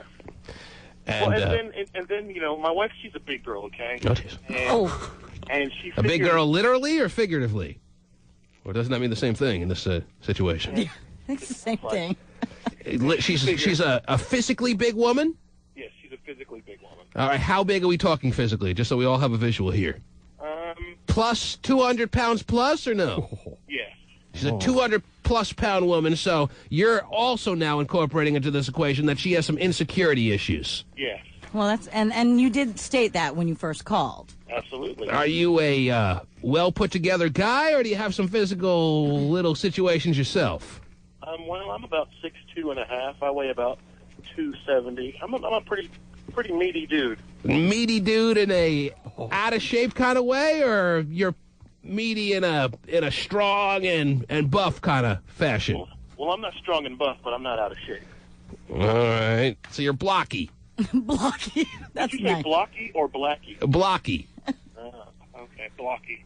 I'm blocky and black, for that matter. Okay, you're blocky and blacky. So you're not a fillet. And well hung. Okay. Put that into the equation. I don't know where that fit in, Terry. We got blocky, well hung dude wanting to get the trust back from his wife, and starting to get frustrated that his wife doesn't see him as a faithful husband. She's always accusing him of things. Well, long after his one stray situation and his straying situation, he wants to be able to justify, Terry, as something that pretty much anyone would do. Right, but it was again his choice, knowing that he's violating his marriage, and you chose to do that. So you chose to, you know, make her feel that she can't trust you. How good was the sex, dude? Tremendous. Really? See, you can't say stuff like that. How many times? How many times did you do her? Just once. Where? Hotel? Yeah, and well, actually, it was an awesome suite that she set up for us. In an awesome suite, Terry. She's setting up awesome suites for him. You know what? You fantasize about Terry, she's delivering awesome sweets, Yes. great sex, Yes. and who knows what else. And she probably is got a better body than your wife, correct? Absolutely. Absolutely. And then you wonder why your wife is insecure. Did you bang her in high school, or is this the first time? No, we were together in high school a few times. A few times. Yeah, it was. Where did you, on this night in the awesome suite, where'd you finish? An awesome suite. Where did I finish? Yeah. What do you mean, like, where did I finish? Well, we were in the suite. Where did you finish the job, sir? In the bathtub. Okay, but where did you nut? In the bathtub, and it's ran over there really fast. Did you nut? Was it in a condom? Was it? Did you pull out? I'm just curious as to. Look, if you're gonna put it in, why are you gonna pull it out? Wow. Whoa. Jeez. Were you wearing a condom or no, sir? Yes, I was. You were. All right. Does that make it less of an infidelity, Terry? No. I think it does. No, it doesn't. If he was justified for him, go ahead. No, I'm not justifying it for him, Terry. But if he was raw dogging her, doesn't that make it more of an infidelity situation than if he wore a condom? No, all the way Come on, around. keep justifying it for me, would you please? No, and they were in the tub, so that's not really that big of a deal. I'm not saying it still doesn't fit on the infidelity scale. Fine, it's on the infidelity scale, but on the infidelity scale, Terry, isn't it now like a 4 instead of a 9 on the 1 to 10 infidelity scale? Not in my book. No.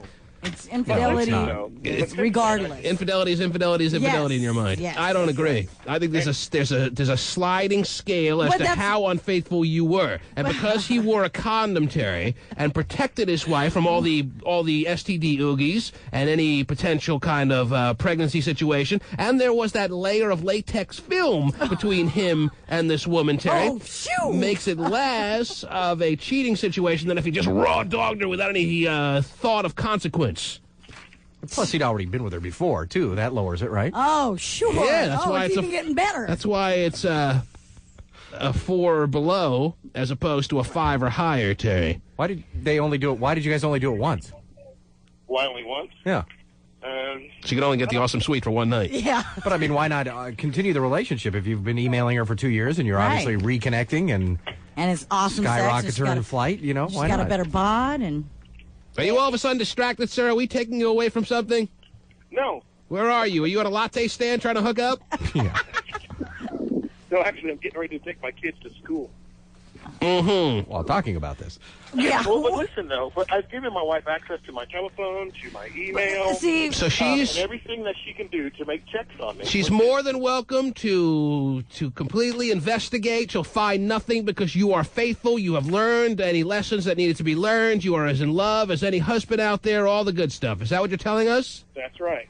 But see, that's really, I mean, the thing is, and that's great, but the thing is, you have to make her feel secure as well, as far as physical. You're not getting the know what I'm sense, saying? no, because she didn't say anything, Terry. Are you getting the sense, Terry, that it's not about infidelity anymore? It's about the way he expresses love and appreciation and all that other stuff that women kind of like. Yes. Oh, dear. Yes. So I mean, you his heard suggestion him. that she's large doesn't make you feel like he's not getting the awesome sex that he got from his first time love and the awesome sweet. I mean, everything. Terry's saying it's not necessarily about the one-time dilly you had back in the awesome suite.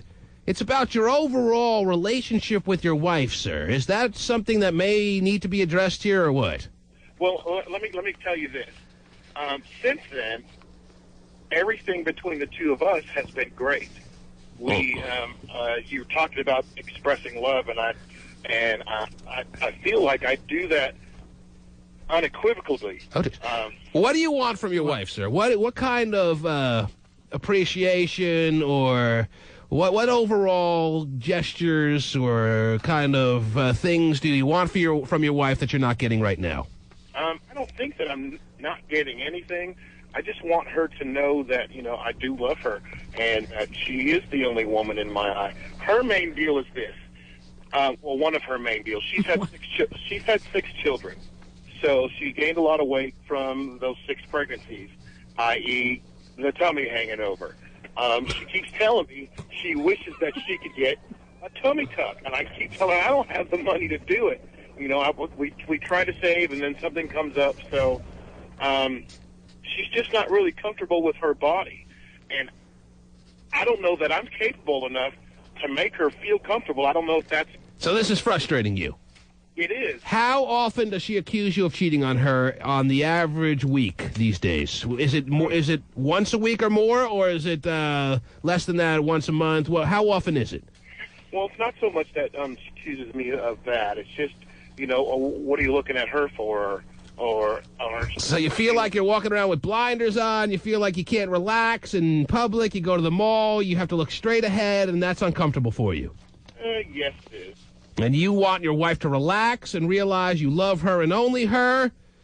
Absolutely. Infidelity aside, you are as quality a husband as there is out there these days. I am. Terry, does this man deserve that kind of feeling from his wife towards him? I'm saying I can understand why does our blacky friend Terry blacky does friend. he deserve to get that respect, to get that that peace of mind from his wife after... Terry doesn't want to forget this. Well, Sounds like you want to set up a little... You have an awesome suite for this guy, Terry. Oh, boy, do I. Trade somewhere. If Terry offered an afternoon and an awesome suite for you, sir, would you accept that invitation or no? Say that again? If Terry could set up an awesome suite and have the greatest sex, she'd promise you, that you've ever had. And you don't need to use protection with her. Right. Would you take her up on that or no? No, I wouldn't. If Terry wanted me to have sex with Terry, no. If Terry's going to set up a suite with me and my wife, sure.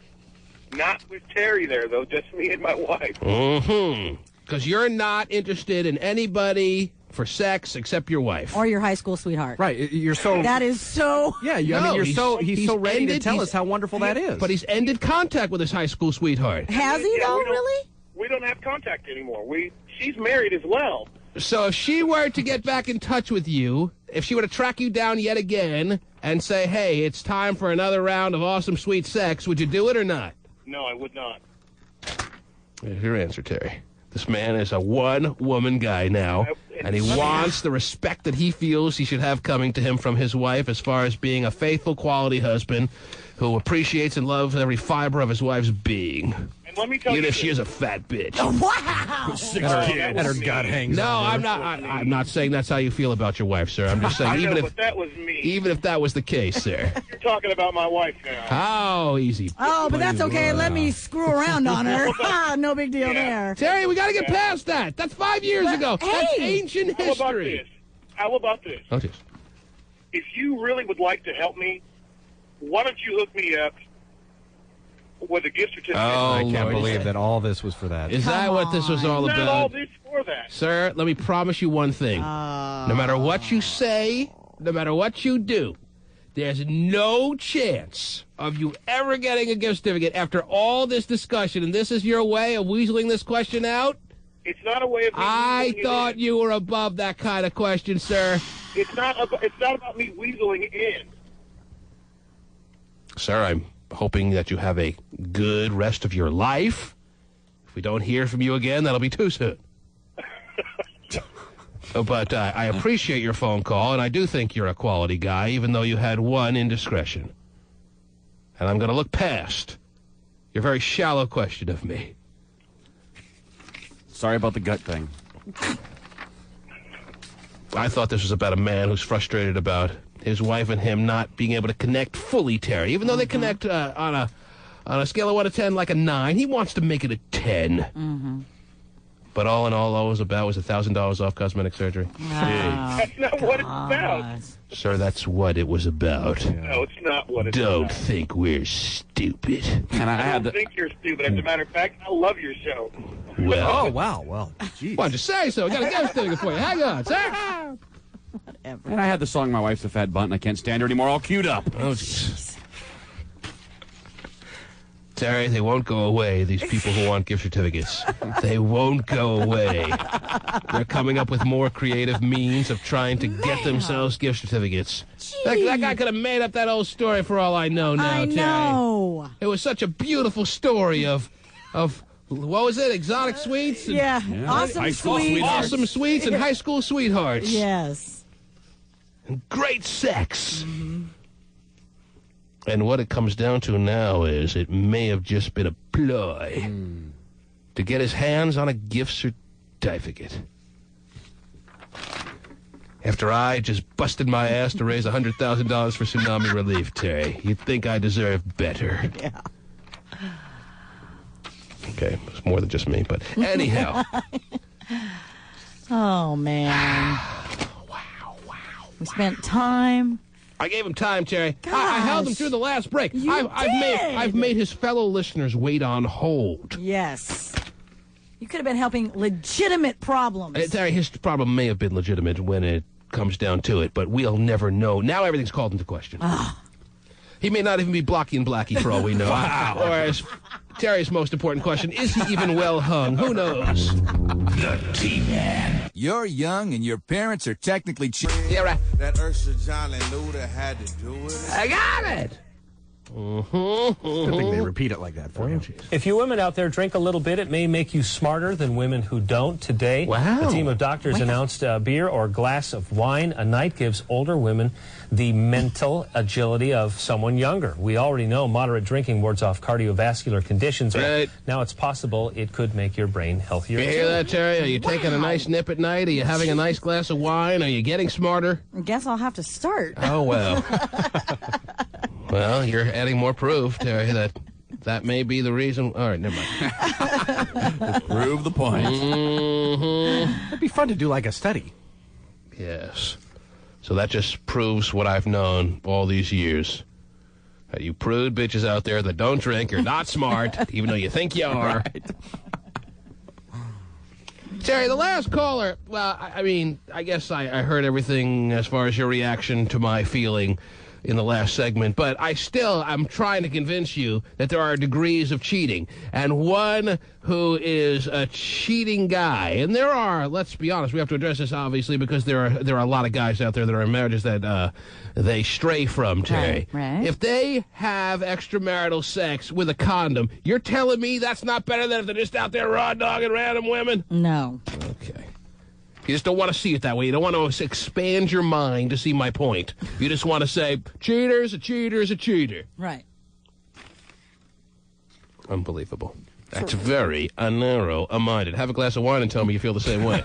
I'll let you know tomorrow. Okay.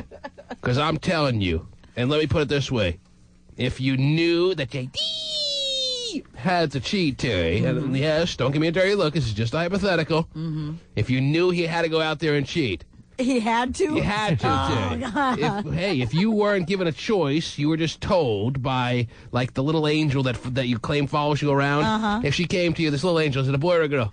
It's a little boy. It's a boy angel. Okay. Of course, he's well hung. What? If he came to you and said, I'm sorry to have to break this information to you, but your husband is, again, Terry, not the dirty look, it's a hypothetical. He has to cheat today. Would you like him to raw dog the woman or wear a condom? You'd say, I don't care. If he's a cheater, he's a cheater? He's a cheater. Yes. Whatever. Well, it's like black belts in karate. 3rd degree, 1st degree, it doesn't matter. It's all the same. There are degrees for a reason, Terry. Your 3rd degree black belt a little bit further along than your 1st degree black belt. Am I right? I think so, yeah. You're right. It's all the same, but you'd still rather he wear a condom, I bet. Oh, geez. If he had to cheat. Yeah, well, Terry has to. There's no say in the matter. Is it a life or death situation? That's right. There's a gun to his head the whole time. He had to have sex with that very hot blonde. Now, do you want him to wear a condom or no? If he had to cheat. Well, yes, you would want him to wear a condom, but it's still a cheater situation. All right, whatever. Infidelity. He's still out on the street. I'll give you one other option. Oh, my gosh. He either has to wear a condom or not, and you get to make the choice, or it's anal. What do you choose? What do you go with? Oh, my gosh. But is that with or without a condom? Oh, geez. Okay, 4 options. All right, if you don't want to talk about this, Terry, then what do you have on your pile? Go ahead. I got a story here. You don't want to talk about the realities of life. It's not that it's... Then fine. Living in a little fantasy marital world over there where nobody cheats and everybody's happy. Brad and Jen didn't break up, and Gina Jolie has not a great vagina. Everything's terrific. Okay, thank you. Okay.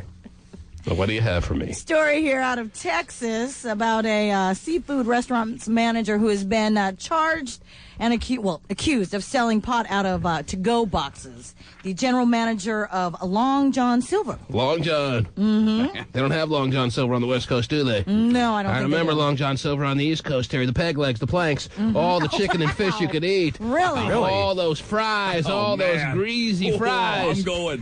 What's with the people out here? And this is the general manager of the Long John Silver. He's selling weed, you said? Yes, he's selling marijuana. He's selling marijuana out of to-go boxes. In the parking lot. In the parking lot of the Long Johns. Now, gay phone operator is the only one who would give back the weed in the box and ask for extra fries. Right. But so there's a grand worth of weed in there. Right. There's a grand worth of weed in there, and he'd still rather have the extra fries with a lot of extra to-go tartar sauce. And had a Diet Coke. Oh, geez. And this general manager was caught in the act. Is that the deal? Yes, they set up surveillance. Now, don't you wish you had a Long John Silver out here, Terry, when they have such creative and crafty managers? Oh, yeah, right.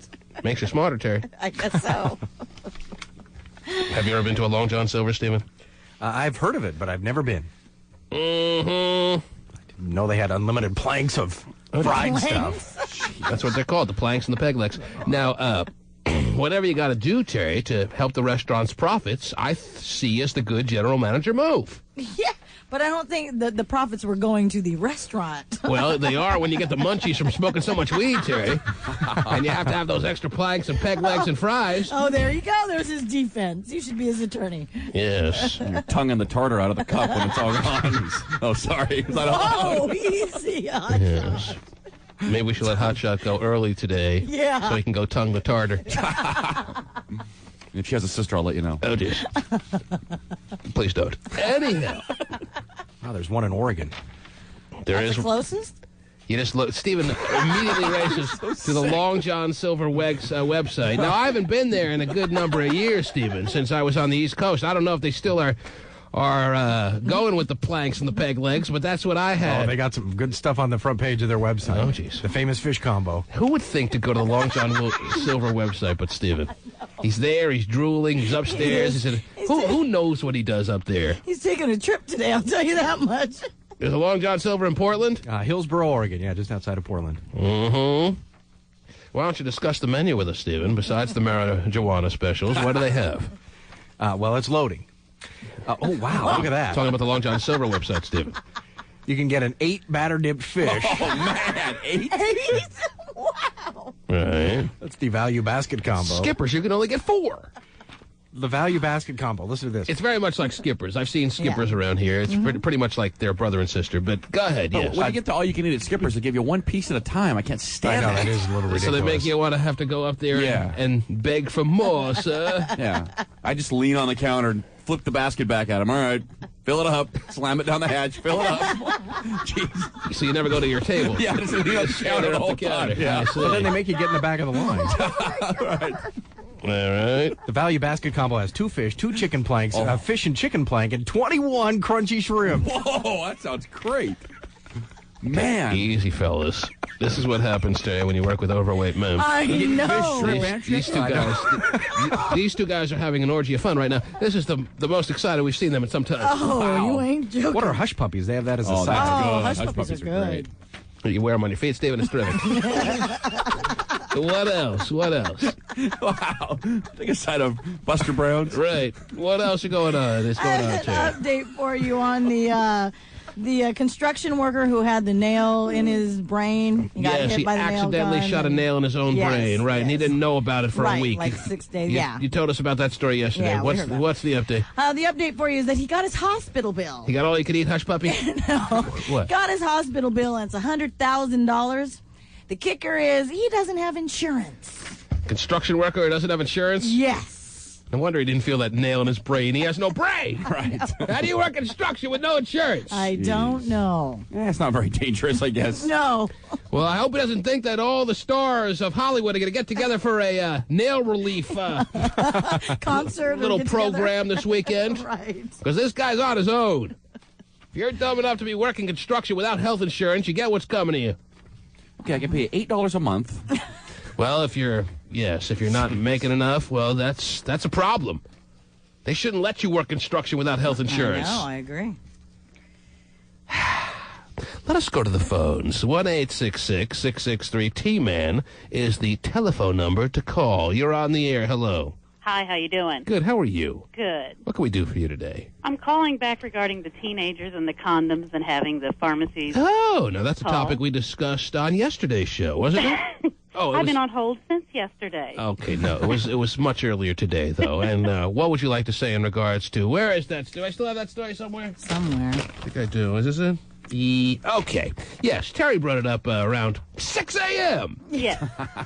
That there are those, and I guess you related it, Terry, to the inauguration of the sitting president for a second term today. You thought it was interesting to discuss how by the end of this second term, if he and some of his buddies have it his way, teenagers will have to buy condoms only after their parents are telephoned to get consent. You understanding what I'm saying? Yes. Of course you do. You've been holding for 2 hours. But I'm talking to the listeners out there who can't respond. Yes, there are some laws being pushed. They already are in effect in very small states.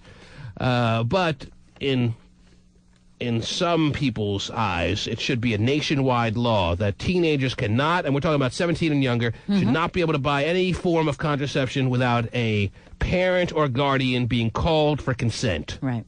This could open a whole can of worms, as we discussed earlier, Terry.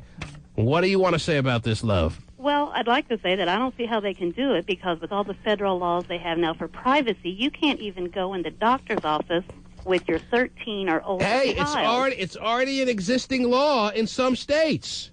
So I don't know what the privacy laws are, how they get around it, but it's already in effect. I don't see how, because if I can't even go into the doctor's office with my 13-year-old child or find out if she goes to the doctor, then I don't see how they can say that they have to call for the condom. So your 13-year-old child can go to the doctor without anyone being informed? That's right. They have to have my daughter's permission for me to sit in the doctor's office with her. I don't know what doctor you're going to. Yeah, I don't know. These are the new privacy laws. Really? And if they discuss anything sexual, they have to ask permission. I have a 14-year-old, and when he gets his physical to play his sports, I'm standing right there. You don't have to sign well, I mean, I go into all their appointments. No, I mean, Terry tells us her kid to turn his head and cough. No, even before the doctor comes in the room. Well, if your daughter is sick, how does she get to the doctor? Does she walk? No, I'm saying it's a matter of if a child, it's the HIPAA laws, and that's what it states, that 13-year-olds can say they don't want their parent in there. Well, all I can tell you is what is on this Reuters Health Wire story, that abstinence groups want teens' parents to be alerted when a kid acquires birth control, whether she buys it or he buys it at a drugstore, gets it from a clinic. Several new elected senators have pledged to press for such a federal notification law that already are in effect in some states. Like I said, I'd like to see how they're going to combine that with... There are loopholes all over, lady. You know that. Well, I've got 3 teenagers myself. Now, more importantly, if a man cheats but wears a condom, isn't it less of an infidelity than if he just raw dogs some random woman out there? No, if he cheats, he cheats. Wow. There you go. Whatever, you ladies are weird. So if a woman cheats, but she's getting... If her man friend is wearing a condom, does that mean that it's mad friend? He's a man. Who's a friend? Oh, boy. He's a man friend. Yeah, Stephen, finish the thought. Is that like mayonnaise? Finish the thought, Stephen. Does that make it less of an offense for her? I'm sorry, what's the question? Are you asking me the question or the caller? I'm asking you. What's the question? If a woman, say you were involved with a woman and she was cheating, and her... See, I don't want to use my wife as an example here. Well, because I don't see that happening. Mm-hmm. And I would think it would be rude to do that. Okay. Okay, so if your wife is cheating... No, but the guy's using a condom, then it's less of an offense, and you're okay with it. Well, I think so, especially if she's getting anal. Huh? What? You're on the air. Hello. Hey, man. That makes it all good, doesn't it? Oh, that's fine, honey. Why don't you say so? What can we do for you? No problems here. Please shoot Terry and last caller. That's not very nice. No, well, I refuse. If it's the same, ask her if it would be the same if JD was railing a family friend. Oh, jeez. Or a random It's the same. It's the same. Well, that I see is the same, sir. I don't know why is that lesser or higher on the scale of infidelity, sir? Well, if you were doing someone that they had relationships with before, like a family friend. That's worse or better? That's worse, way worse. That's worse? So if a man goes out and has a random encounter with somebody they barely know, or even less than that, a stranger, that's less of a cheating offense than if he were to have sex with his wife's friend. Correct. Well, at least he may know that his wife's friend's clean. Oh, ooh. Good prize there. Good. She showers every day. Yeah. I watch her through the window, showering every day. She's very thorough. She washes all the major parts. I don't know, sir. I don't know. I can rationalize on both sides. Therefore, it doesn't slide the infidelity scale in either direction. But you can't argue that if a man's going to stray and uses a condom, it's not better than if he strays and doesn't use a condom. Right or wrong? You don't even want to talk about it. You know why, Jerry? Why, T-Man? I don't know. I thought you'd tell me. Anyway, you're on the air. Hello. What if he pays for it? Does that slide the scale? Oh, jeez. Does he use a condom?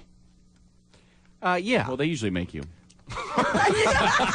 Maybe the ones you go to. You're on the air. Hello. Hello? Hello? Yes, hi. Oh, me? Yes, you.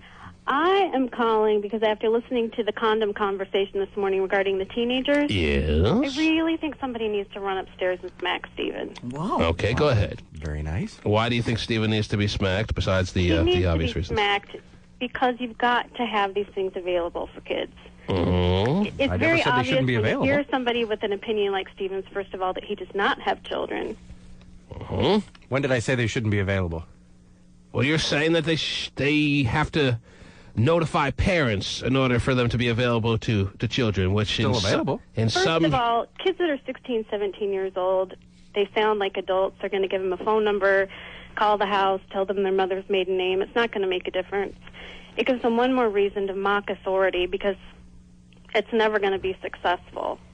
And they're going to do it. Yes, Steven. They're going to do it regardless. And well, no, it may be a dumb argument to you, but let me ask you very simply: do you think the amount of sex? Let's take the average again, Susie Q, 15-year-old girl. I'm asking Steven this question, but you can listen and call her, and you can give your thoughts. If she wants to have sex with Johnny Bravo or whoever else she wants to have sex with Joe Cool today, and she is interested in going out and buying condoms for the event, but then is told her parents have to be notified, and she doesn't want her parents to be notified. Does that stop the sex from happening, Stephen, yes or no? Well, it may. I mean, I don't know Susie Q, obviously, so I can't answer that question. The average Susie Q 15-year-old these days. The average Susie Q. Does that stop her from having the sex she wanted to have? No, it does not. She's going to have Well, you don't know that it doesn't. If she wanted to have the sex with dude, she's going to have the sex with dude. That's right. Well, I think opening communication and talking about it may be better than just letting them have a free-for-all. That's all I've said all along. No, the whole idea of opening up the discussion by doing this also makes me want to throw up. If you're not inclined to have a discussion with your parents, this is not about to get it started. No, it's the parents' responsibility to start that conversation. You get in the car, all you hear on the radio is shit about sex. They're trapped in there. Wow. Talk to them. She did No. Oh, she didn't? I didn't hear it. Anyhow, you are very much on target as far as your thoughts, in my opinion. And I'm not putting you down for your opinion, actually. I think also your initial thought of Stephen needing to be beaten like a rented mule is also very much on the bullseye. And I'm glad you waited some time to get on the air this Well, morning. it's frustrating, and I have one more comment that I really feel I need to make. Can I take your certificate? Go ahead. Parents, I'm really fat. Parents what? parents that are giving their children condoms also need to be smacked. I agree that they need to be available. They need to be out there because kids are going to have sex anyway. They need to be protected, and they know where to go. I had a group of 13-year-olds joking the other day that if you want them, you just go down to the Texaco gas station. You know, they're going to come up with them. But don't you think it's unfortunate that 13-year-olds are having that discussion? It's getting me really hot. Absolutely, they are. Well, we're on the same side on that. That's the whole thing. I think that people are having it a little too early. That's what goes on in school, whether anybody likes absolutely wrong. So most 13-year-olds are having sex, is what you're saying. Pardon me? Most 13-year-olds are having sex? No, they're not having sex. They're talking about it. Well, that's it's different out than there, having and it, isn't there it? are some of them that are, and believe me, it's a topic of lunch table conversation. How do you like it? You know, but when you lunch. give your child condoms, you're condoning it. Right, I agree. How do you like it? Make sure it's available, because more than likely they're gonna disrespect your wishes at a certain point. But you better make sure that they know in your house it's an open door policy. You have And kids? if you walk in and catch them, you're going to take it off the hinges. You have kids, baby? I have 2 teenagers. You have a husband? I have a husband. How long you been married? I've been married 17 years. Really? Been faithful for 17 years? Absolutely. You're lying. No, I'm not lying. All right. I'm not lying. All right. You didn't have to say it again. It just makes you sound more guilty. And we're more closer to the same opinion than you think. Whatever, Steven. She hates you. And you just emailed me this lady's a bitch, so. I did not. I don't hate you. I just think... Don't try to, get in good with her now. I'm not trying to get in with everything she said. She that I hates agree you. with. She's except for right. the fact You're an idiot. I think trying See, that's to mature keep right there. The kids, You are. making it more... I know. It's terrible. I don't even know how I can live every day. Whoa. Idiots live all the time. I don't know why it has anything to do with living. Well, being such a big idiot, I mean, it's so tough. Idiots, how do I idiots like live all the function every time. day? I don't know. You're you. It's tough. Anyhow, what were you saying now? We just all need to work together, and the parents, Yeah, we I think, do, a lot baby. of times, Takes a and the government need to pull their head out of their ass. I mean, Oh. at home, you need to be I'm not done teaching yet. your kids to hopefully not be sexually active. Yes. I mean, that's what is your job as a parent to teach. You don't condone it in your home. But know that if they choose to, they've been educated. When they do it behind their back, at least they're going to be safe. And if the government is making it more difficult for them to do that, then they don't have the kids' best interest in mind, I don't think. Well said. I agree. Thank you for the call. You're welcome. Take care, love. Cheats all the time, Terry. 17 years, the same guy walking in the door. Come on. Do you expect when I ask the question, have you been faithful for 17 years, her to say, no, but my husband has no idea? Do you expect her to say that? I'm not saying she is unfaithful, Terry, but don't think by her answer that you have learned anything about her. She's having someone come over for all we know right now! And I'm late. Hot shots late! The T-Man. Stretch. Let me see how many calls we can get in before the end of this here program. You're on the air. Hello. Hello. Yes, hi.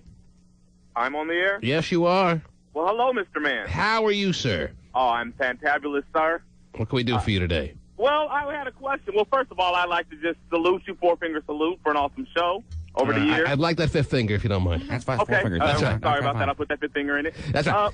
My question to you, sir, or Yes. more to Miss Free, is it considered cheating if it's not actually sexual activity, but rather kissing and groping? Yes. Yes. Yes. Yeah. That's violating your marriage and your commitment. Mm-hmm.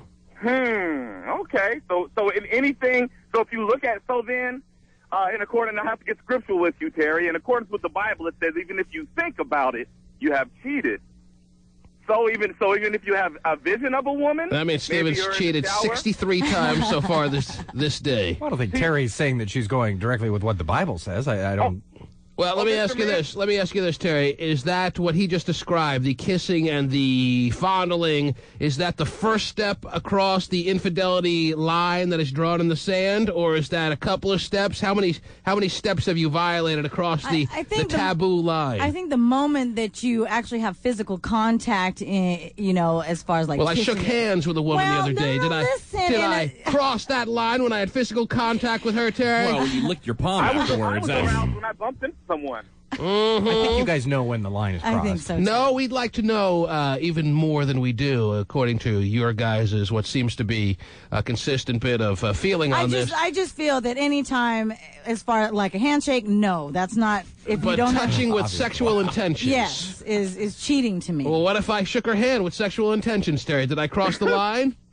And she agreed to shake my hand, yes, and agreed to having sex with you. And no, she didn't know what I was thinking. I don't know if I was thinking. I don't even know what we're talking about anymore. All I know is, where's the damn line? What if I shake her boob to say hello? Is that a violation? Have I crossed the line? Well, I think that if yeah, I do. What if her boob looks more like a hand than her hand? Jesus, come on. Good point. Mm-hmm. Great point. I made that mistake once or twice. Where's the damn line? Well, okay, fine. If it's okay for your wives and girlfriends as well to just kiss whomever they want. No, I'll chop off her feet. Anyhow. Chop off her hand boob right there. Because that's not cheating, because it's, No. Well, Mr. Man, I have one other question for you. Yes, sir. As long as you call me Mr. Man, sir. But go ahead. Okay, Mr. Man, sir. Yes. I have one other question, and that is, may I have a gift certificate? I'm not giving away gift certificates at this time, but call back when I do. Oh, okay. All right? Yes, all right, thank you for the call. Man, Terry, it's unbelievable. You think these people just call for the beauty of the program. And the reality is their main objective was to get a gift. It's almost becoming like we've developed a situation where we now have roaches. Wow. That we can't get rid of, Terry. Not to call that man a roach, right? but it's a problem. These callers that are calling just for gift certificates, it's an insect problem. Yes. Night of the Living Dead. My arms are through the window trying to get at us. That's why we show up. Once we get our gift certificates, we're out. Call the exterminator. Well, if I could call Dr. Tony Mangabat and get one gift certificate for every listener we have out there. Wow. Would that satisfy everyone? Probably not. No, because they want two. Yes. And a bumper sticker. Because maybe... Boy, how about that pen? Maybe I'll have to make that call. Maybe Dr. Tony and I didn't realize how popular these gift certificates were going to be, Terry. Right. To the point where the whole free world wants a gift certificate. They won't be satisfied. Oh, jeez. Are you singing, Terry? Remind me to call Dr. Tony and tell him what a smash hit his gift certificates are and ask him if we can have a truckload more. A truckload more? You writing that down? Okay, I guess he is. Wow. Beat up the keyboard. He's banging up that keyboard. Jeez. Okay, so I have my pants off now, too. What are you all right in there? I am. Okay. Wow. Yeah, I bet he is. You learned that in producer school. When the mic goes on, just start hitting the keyboard. I would like to make a note to call Dr. Tony to see if we can have a U-Haul full of gift certificates. We can do that. Okay. Because as last I checked here, I have about 16 left. Wow. All right. And also, last I checked, given the ratings, we have a couple more listeners than 16. Yeah. Dad. Okay? Gotcha. So we're going to need a lot more, because I feel bad to start to consistently have to keep turning these people down. What? That sounded like a nice enough guy, and I had to say no. Mm-hmm. No, no, no.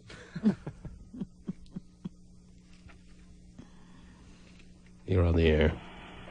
You'll probably be our last caller today. What can we do for you? Am I on the air? That's how it works, yes. Oh, sorry. Even though, you know, I usually take the last caller off the air. Right. But today I'm making a change. Go ahead.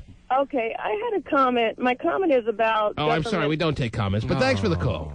I'm just playing. Go ahead. Hey, man. Yeah, I'm just playing. Go ahead. No. Well, if we don't take comments, can I have a gift certificate? Yeah. Go on, you guys. Okay, go ahead. Go ahead. Okay, what I'm saying is whether the government regulates the use of condoms, the kids are going to get them anyway. They can get them from their brothers. They can get them from their sisters. Yeah, we're not necessarily talking about condoms here. I think more of the discussion is birth control pills, IUD. Okay, but my comment is still that we're asking for trouble because the kids are either going to get them or they're not. If they don't get the condoms, we're asking for transmitted diseases, HIV, and pregnancy. It's true. We didn't even discuss. We talked a lot about pregnancy. We didn't discuss, in large part, all the STD oogies that can happen if this leads towards more 15, 16-year-olds having sex without condiments, Terry. I know. Then who knows what kind of disease problem we're going to have here. Right. It's going to go out of control. Out of control. Yeah, but if you pull out, you don't get a disease, right? Oh, jeez. Oh, wow. Jeez. No, this is a serious matter, though. That's what they teach you. Right. In public schools, right? Mm-hmm. And does anyone care to comment on that? No. But thanks for the call. Take a pass, huh? Yeah. A little tired. Thanks for calling. The T-Man. Your winter blue. Thank you for listening today. Was the Pooh here today? Oh, well, thanks to Vinny the Pooh for coming in and all that good stuff. We'll see you tomorrow morning for another barn-burning episode of The T-Man Show. Thanks for listening. Seattle's #1 hit music station is Cube 93.